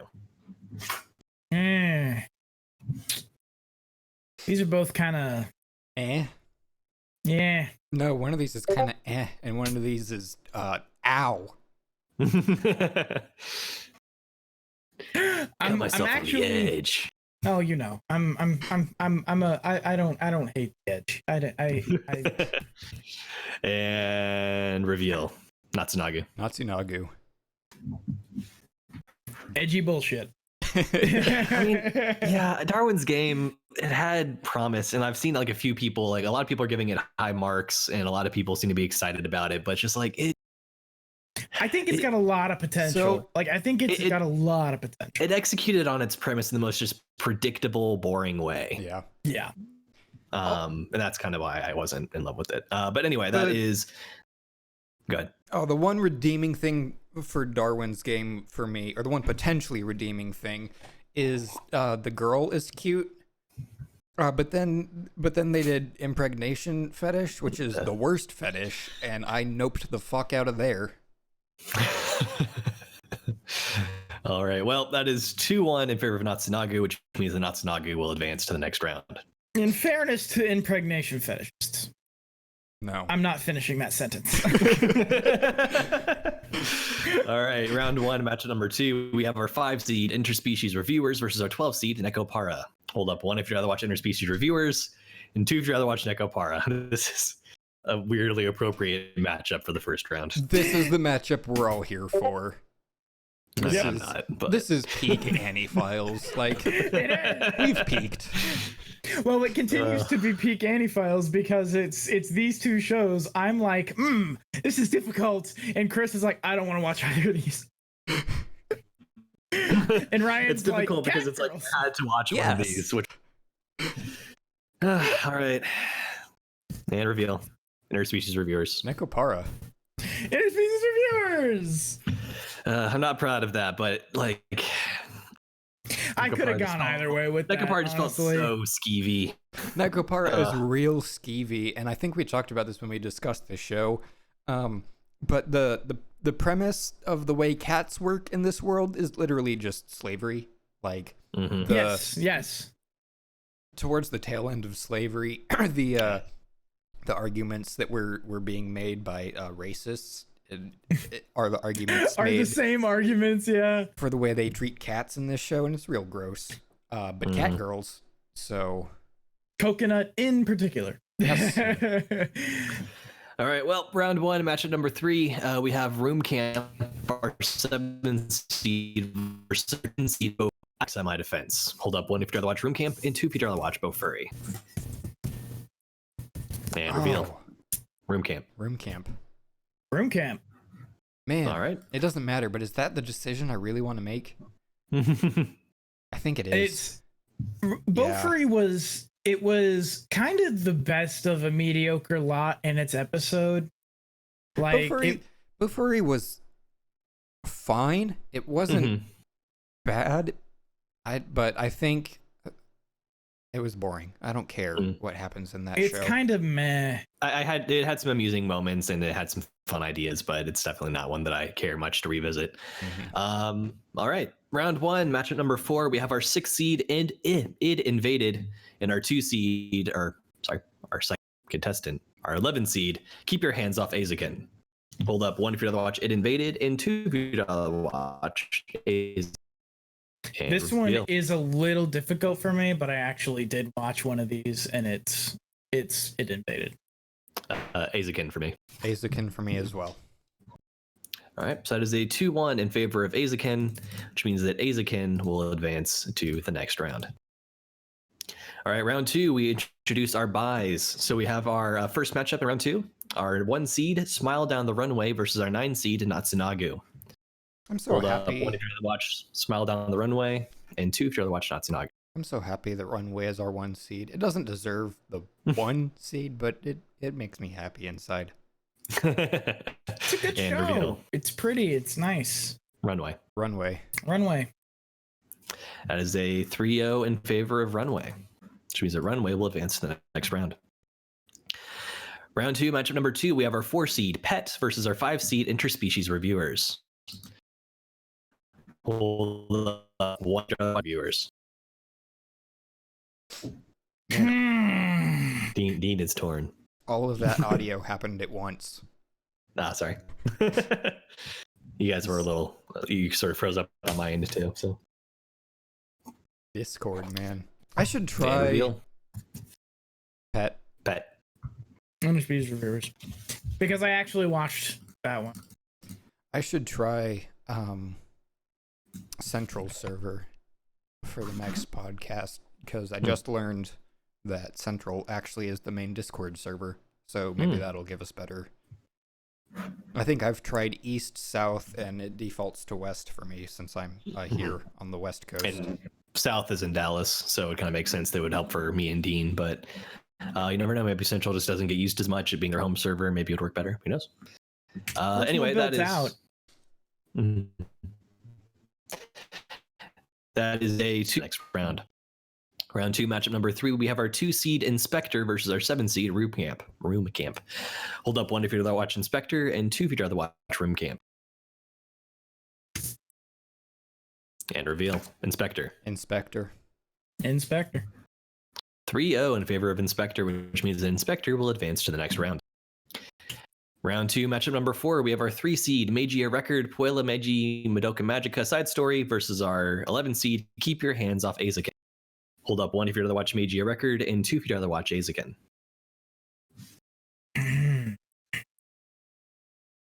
Fairly tough one. My computer's Discord is open. I'm sorry. No worries. And reveal. Magia Record. Same.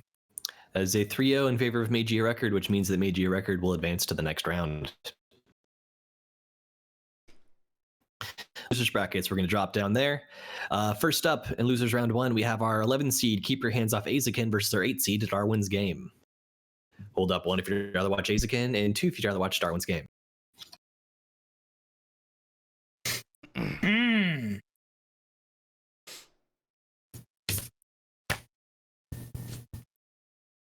I know what I want. And reveal. Azakin. Also Azakin. That is a 3-0 in favor of Azakin, which means that Azakin will survive and Darwin's Game is eliminated from the winners bracket. And like I was thinking that maybe Darwin's Game would have some legs potentially, but then went up against Azakin in round 1 of the losers bracket. So rip Darwin. Yep. It was not the fittest. It was not. All right. Losers round 1, matchup number 2. That's the most generic Darwin joke, I realize. We have our 7-seed Room Camp, and 2 if you'd rather watch Nekopara. I almost revealed immediately. Whoops. No kidding. And reveal. Room Camp. Nekopara. All right. Well, 2-1 in favor of Nekopara, which means that Nekopara will survive, and Room Camp is eliminated from the winners bracket. Losers round 1, matchup number 3, we have our 5-seed Interspecies Reviewers versus our 10-seed Bo Furry. I don't want to get hurt, so I'll max out my defense. Hold up 1 if you'd rather watch Interspecies Reviewers, and 2 if you'd rather watch Bo Furry.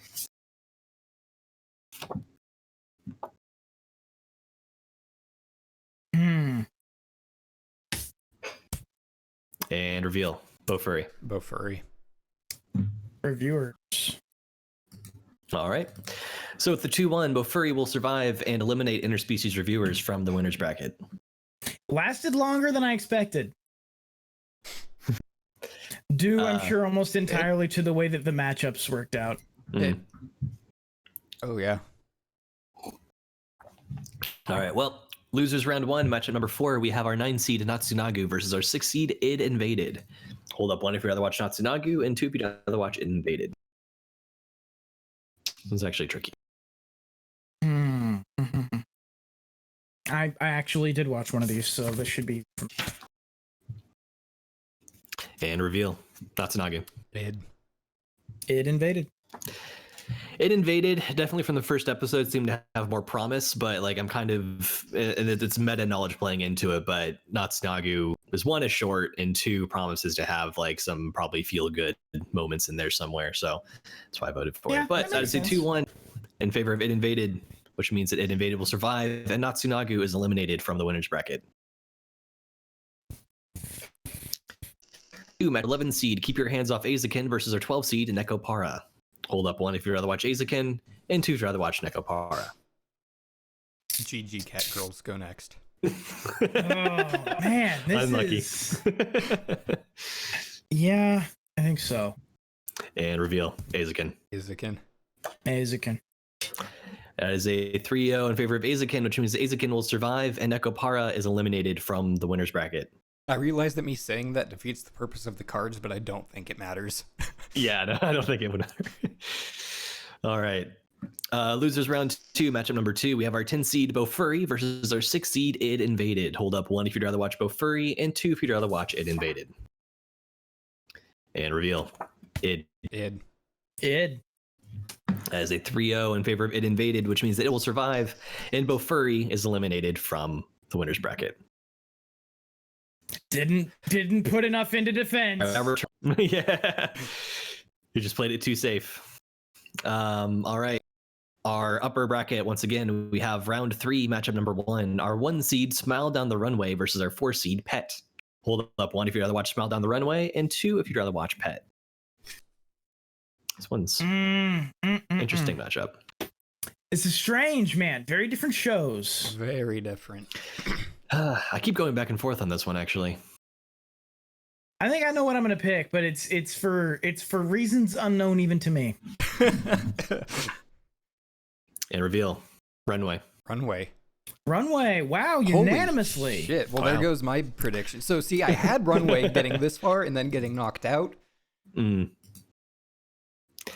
Yeah, I don't know. I think Pet was really interesting, but also I don't know if it was interesting enough to make me want to watch more of it. And whereas It is. I remember, I'm sure it's good. It's just that for some reason, Runway just had a different appeal.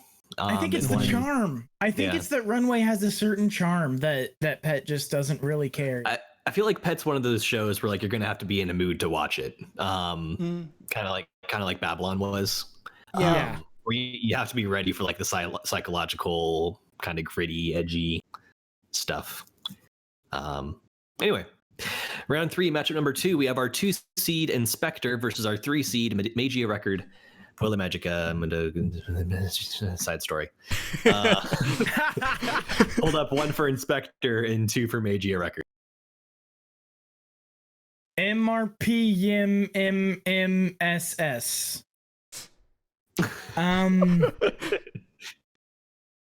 What was that? Boy, I actually don't know. Merpums. Perfect. Nailed it. And reveal. Magia Record. Inspector. I was gonna pick Inspector, but I feel like Madoka Magica's just got more of a pedigree. It's just gonna be probably better. I do want to watch both, honestly. It's just that Magia Record edges out Inspector for which one I'd rather watch first. So, well, I'll wait to talk about this until we get a little further. Yeah, I'm doing the same thing with It Invaded. All right, well, we're going to drop back down to the lower bracket now. So losers round 3, matchup number 1. We have our 4 seed Pet versus our 11 seed Keep Your Hands Off Azakin.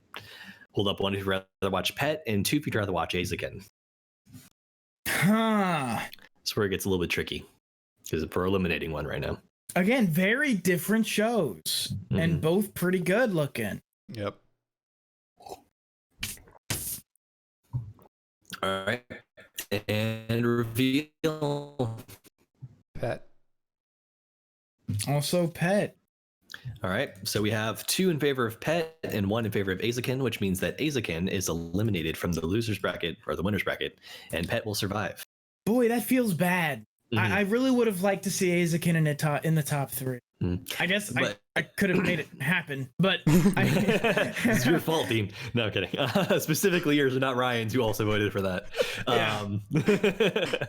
But no, I think Azakin is one that was kind of hyped up and was quite good, but also didn't blow me away the way I was kind of expecting it to. Yeah, this puts it tied for 4th. I think that's fine.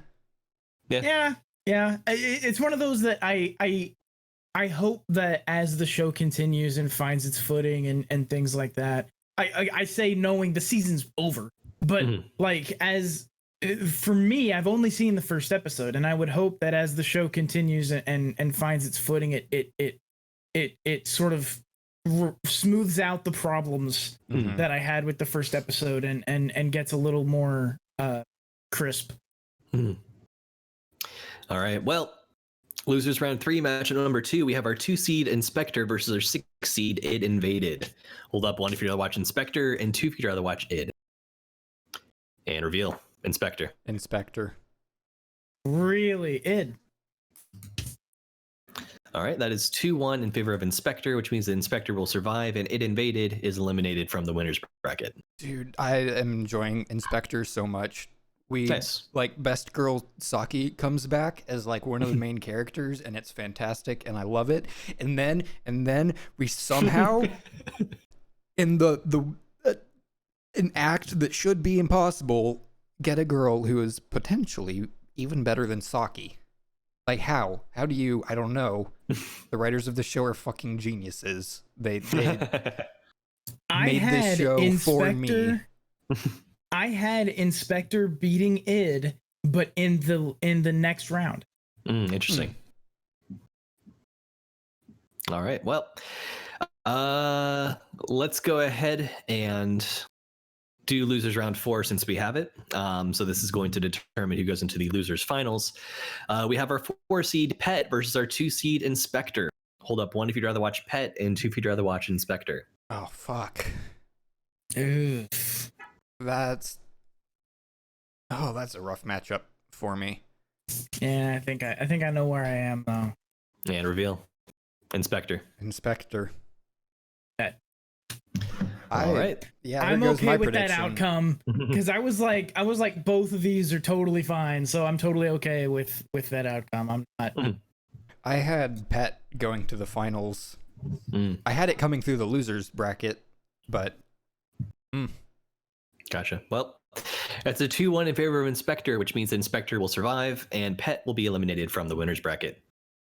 All right, moving back up to the upper bracket, we have our semifinals matchup between our 1 seed Smile Down the Runway and our 3 seed Meiji Record. Hold up 1 if you'd rather watch Smile Down the Runway, and 2 if you'd rather watch Meiji Record. I think I know. And reveal. Meiji Record. Runway. Meiji Record. Alrighty, that's a 2-1 in favor of Meiji Record, which means the Meiji Record will advance and Smile Down the Runway goes down to the losers bracket.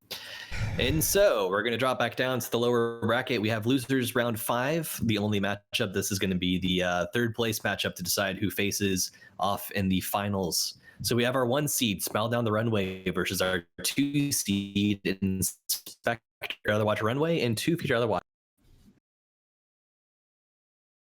Wow. I didn't think it could get harder than the last matchup, and then it did. And then it did. Oh, yep. Okay. Well, whatever happens, these are the top 3, and it's well deserved. Yep. Oh boy. Can you tell me which one was 1 and 2 again? 1 is Smile Down the Runway. 2 is Inspector. Okay. All right. And reveal. Inspector. Runway. Inspector. All right. So with the 2-1, Inspector will claw its way back up to the winners bracket for the grand finals, and Smile Down the Runway is eliminated from the winners bracket. All right, the grand finals matchup. And I think actually, oh no, we've had this matchup already today. But as we saw last time, our losers bracket earlier, we very much can change our minds between earlier matches into the finals. So my dudes, for all the marbles to decide what we are going to watch between now and next week. Our 3 seed Meiji Record, Pull and Magi, Madoka Magica Side Story versus our 2 seed Inspector. Hold up 1 if you'd rather watch Meiji Record, and 2 if you'd rather watch Inspector. Oh man, I think I'm gonna change my mind again. This is a really tough one. Yeah. Like I could see myself changing my mind too. It's just a question of will I. I'm probably gonna watch all 3 of these. Yeah, honestly. I don't know about Smile Down the Runway necessarily. I'll have to see, but I feel like Smile Down the Runway is gonna be one that gets put on my list, like kind of like Welcome to the Ballroom. It's still on my list. Yeah, and Like it will remain there forever because you'll want to get to it, but you never will. Possibly. No, you'll. I don't know. With quarantine going on, as long as we kind of think it might, we might in fact get through our lists. Yeah. So anyway, hold up 1 for Meiji Record, 2 for Inspector. And reveal Meiji Record. Inspector. Wow. All right. With the reversal, Inspector wins 2-1 and will be our grand champion for AniFiles Best Anime of the season. Man, thinking about it for real, it's like I know Madoka Magica has the pedigree, but I'm also not invested in Madoka Magica. Fair. And I'm a little more interested to see where Inspector goes. This is where I was saying I think my predictions are wrong. In my predictions, I had Madoka going all the way and winning. And then I watched Madoka, and it's real fucking boring. And and yeah, so then I didn't vote for it. Gotcha. I watched a couple more episodes of Madoka, continuing to enjoy it, but I can see that for sure. It has, especially early on, it has like a lot of the pace of like what early like original Madoka Magica had, which is depending a little bit slow, a little bit plotting, and then like very suddenly things like, oh shit. So I don't know if that happens in side story as well, but I'll have to watch to find out. All right, so our final results for our Winter 2020 AniFiles Best of the Season tournament. Tied for 9th place, Interspecies Reviewers, Room Camp, Darwin's Game, and Natsunagu. Tied for 7th place, Bofuri, I Don't Want to Get Hurt, So I'll Max Out My Defense, and Nekopara. Tied for 5th place, Id Invaded, and Keep Your Hands Off Azakin. In 4th place, Pet. In 3rd place, Smile Down the Runway. In 2nd place, Meiji Record, Puella, Meiji, Madoka Magica Side Story. And our Supreme Champion, the show we will watch between now and our season recap, Inspector. I am real surprised. I have like by far the worst predictions. Chris fucking knocked it out of the park. Yeah, he did really well. Stiv actually beat me on picks. Lost in points, but beat me on picks. Nice. So we can go ahead and announce that our contest winner for custom AMV is going to be Ftiv. So congratulations, Ftiv. We don't know if you're watching right this moment, but that is Steven, for those of you who watched our previous episodes, and we'll recognize him as a guest. He has put in his predictions and has the highest score, and so therefore he will get to pick a song and an anime of his choice, and I'm going to make an AMV based on that. And also Ryan and Dean, one of the two of you who has the higher score, will also get to get an AMV. Technically, you won both of the brackets, so like, well, like I was telling yourself an AMV, I guess. Yeah, well, like I was telling Ryan in the break, like what AMV was on. I was thinking actually about making a demo prior to this. I just didn't get around to it. But then like I think I get kind of like stuck in my own head as far as like, okay, so here's my idea and how do I make it work, and kind of obsessing over it. And so I'm kind of interested to get one of yours so that I can have like just different input and be like, okay, what do I do with this? Just pump something out challenge. And finish, do a project to finish a project. It's a good way to sort of it clears out a lot of the cobwebs and it's a good way to break and this works for just about anything. Doing a project just to finish a project will get you past a block, like in a really good way. So in the worst of bracket, I beat Dean by 1 point, and in the best of bracket, Dean beat me by 6. So Dean has more points total. Gotcha. How does that factor in with like the bug we saw with the finals? I don't think it matters, does it, for me and if you guys had the same picks for that, then you'd be good. No, we both had different picks, but they were both wrong picks. Yeah. Okay. Everybody picked Madoka Magica to win. It still came in second, but yeah, it's the upset. And it's interesting. I really, when I was doing my predictions, I guessed that Dean would vote for other things, but I guessed that I would vote for Madoka until I saw it, like I said. So, Yep. I was kind of trying to guess based on like I know that I liked things that other people didn't like as much, and so I was trying to guess like if I'm wrong in places. I did have It Invaded going second. I didn't expect Inspector to like be so high. Yeah, I didn't expect Inspector to go nearly that far. Yeah, I did have Pet getting kicked out a bit earlier than it actually did, but not by much. It Invaded is really fucking cool though. Like it's really cool. I definitely recommend if you're in the mood for something like that, watching it, because it's cool. I would like to see it, but it's kind of low on my priority list. And I have so many shows on my list of shows I'm never going to get to that I have stopped adding shows to that list.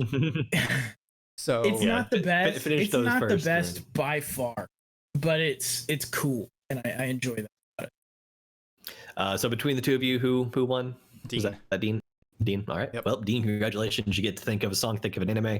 Cool. Let me know. I'm probably going to prioritize our listeners' video first, but then get that done. No, of course, absolutely, absolutely. I'm gonna pick the thing we said we would never do, which is a hentai and a Nazi song. I'm not gonna make it. Just to make you tell me no. Yeah, I'm gonna make you tell me that you're not gonna do this, and I will. No, I wouldn't do that. I would never request that on any unsecured communications channel. Which is why I'm driving up to Dallas next week.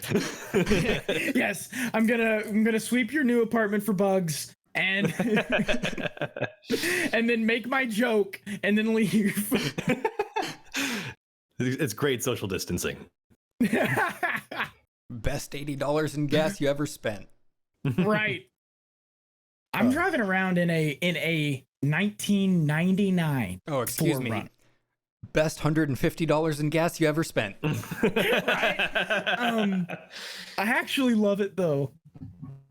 4-wheel drive, it's the best. It's let's just say it could easily be converted into a paramilitary vehicle. Man, those old trucks are like surprisingly fun to drive. Like I'm still driving the 94 GMC, and man, do I love that vehicle.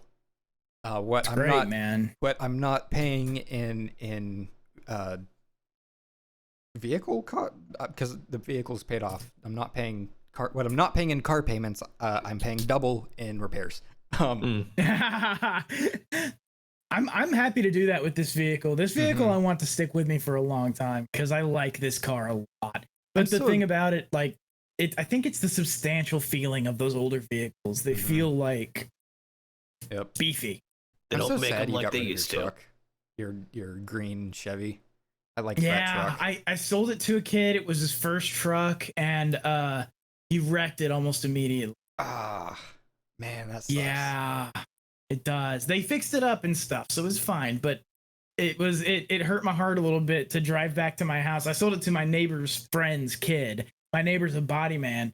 And so I show up a week later at my house and it's parked next to out in front of my neighbor's house with a big old fucking doink in the side of the bed. I was like, oh man, come on.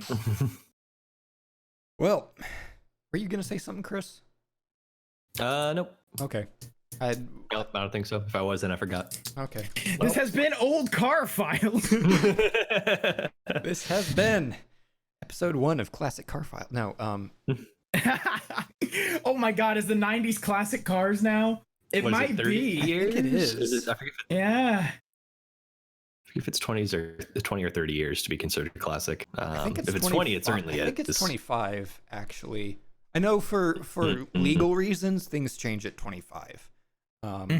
Like I don't have to do emissions tests anymore, and stuff like that. But I don't know if there's some other definition of classic car, maybe. A colloquial versus a legal one. Yeah. This isn't related at all to closing out the anime show. Nope, sorry. Okay, this time for real. This has been episode 90 of AniFiles. We are approaching 100 episodes real fast. We are. So yep. Look out for us to do something for that. I closed my notes. Now I don't remember. This show is available on Apple Podcasts or wherever great podcasts are distributed.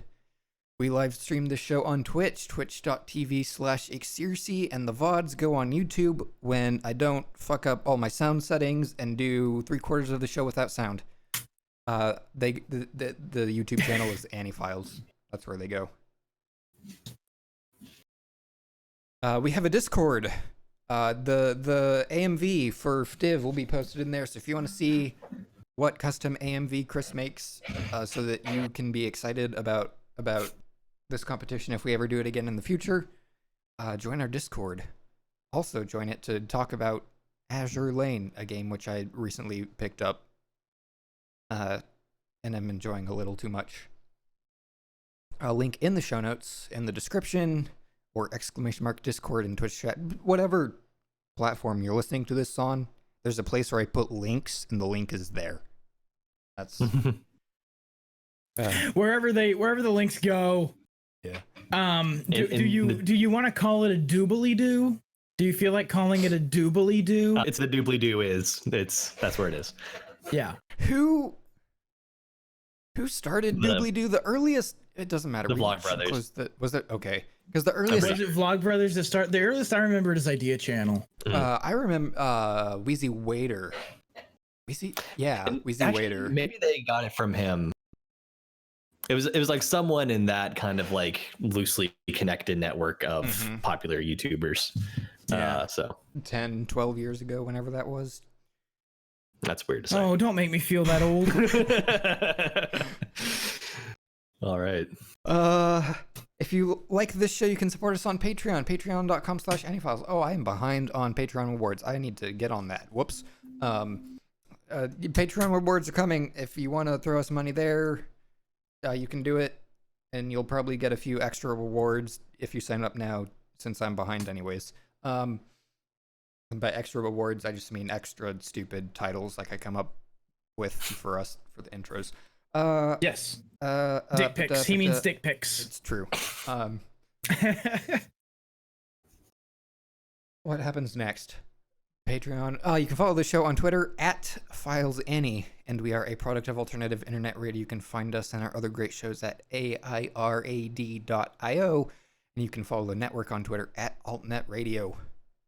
I've been your host, Ryan. You can find me on Twitter @Exercy, on AnyList, user Exercy, on Dan Memo, the Iris clan symbol Exercy, and in Azure Lane Exercy. Standardized. Standardized, yeah. Consistent branding. Chris, where can people find you? You can EGER_Chris. You can also hear some of my past podcasting work on the backward-compatible.com podcast, Games and New Media with a Splash of Academia, and the Doc and Kruger cast, the official podcast of Doc and Kruger Games.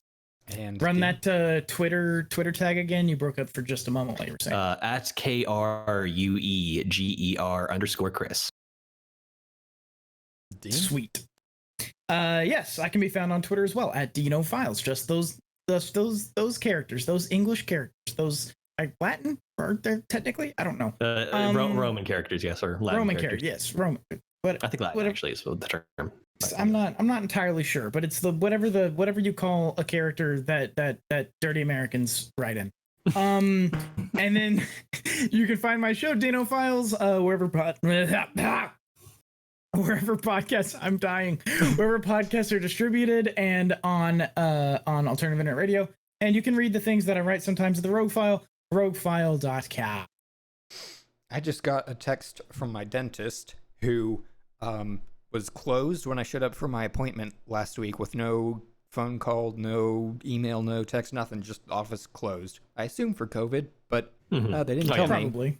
I just got a text from them that says, the ER is no place for dental emergencies. Right now, dental has offices open nearby. No, bitch, you don't. I tried.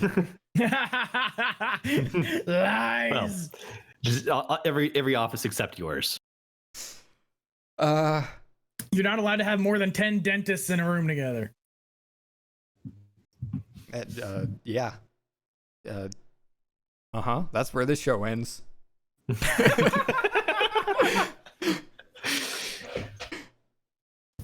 Something. I need a better outro.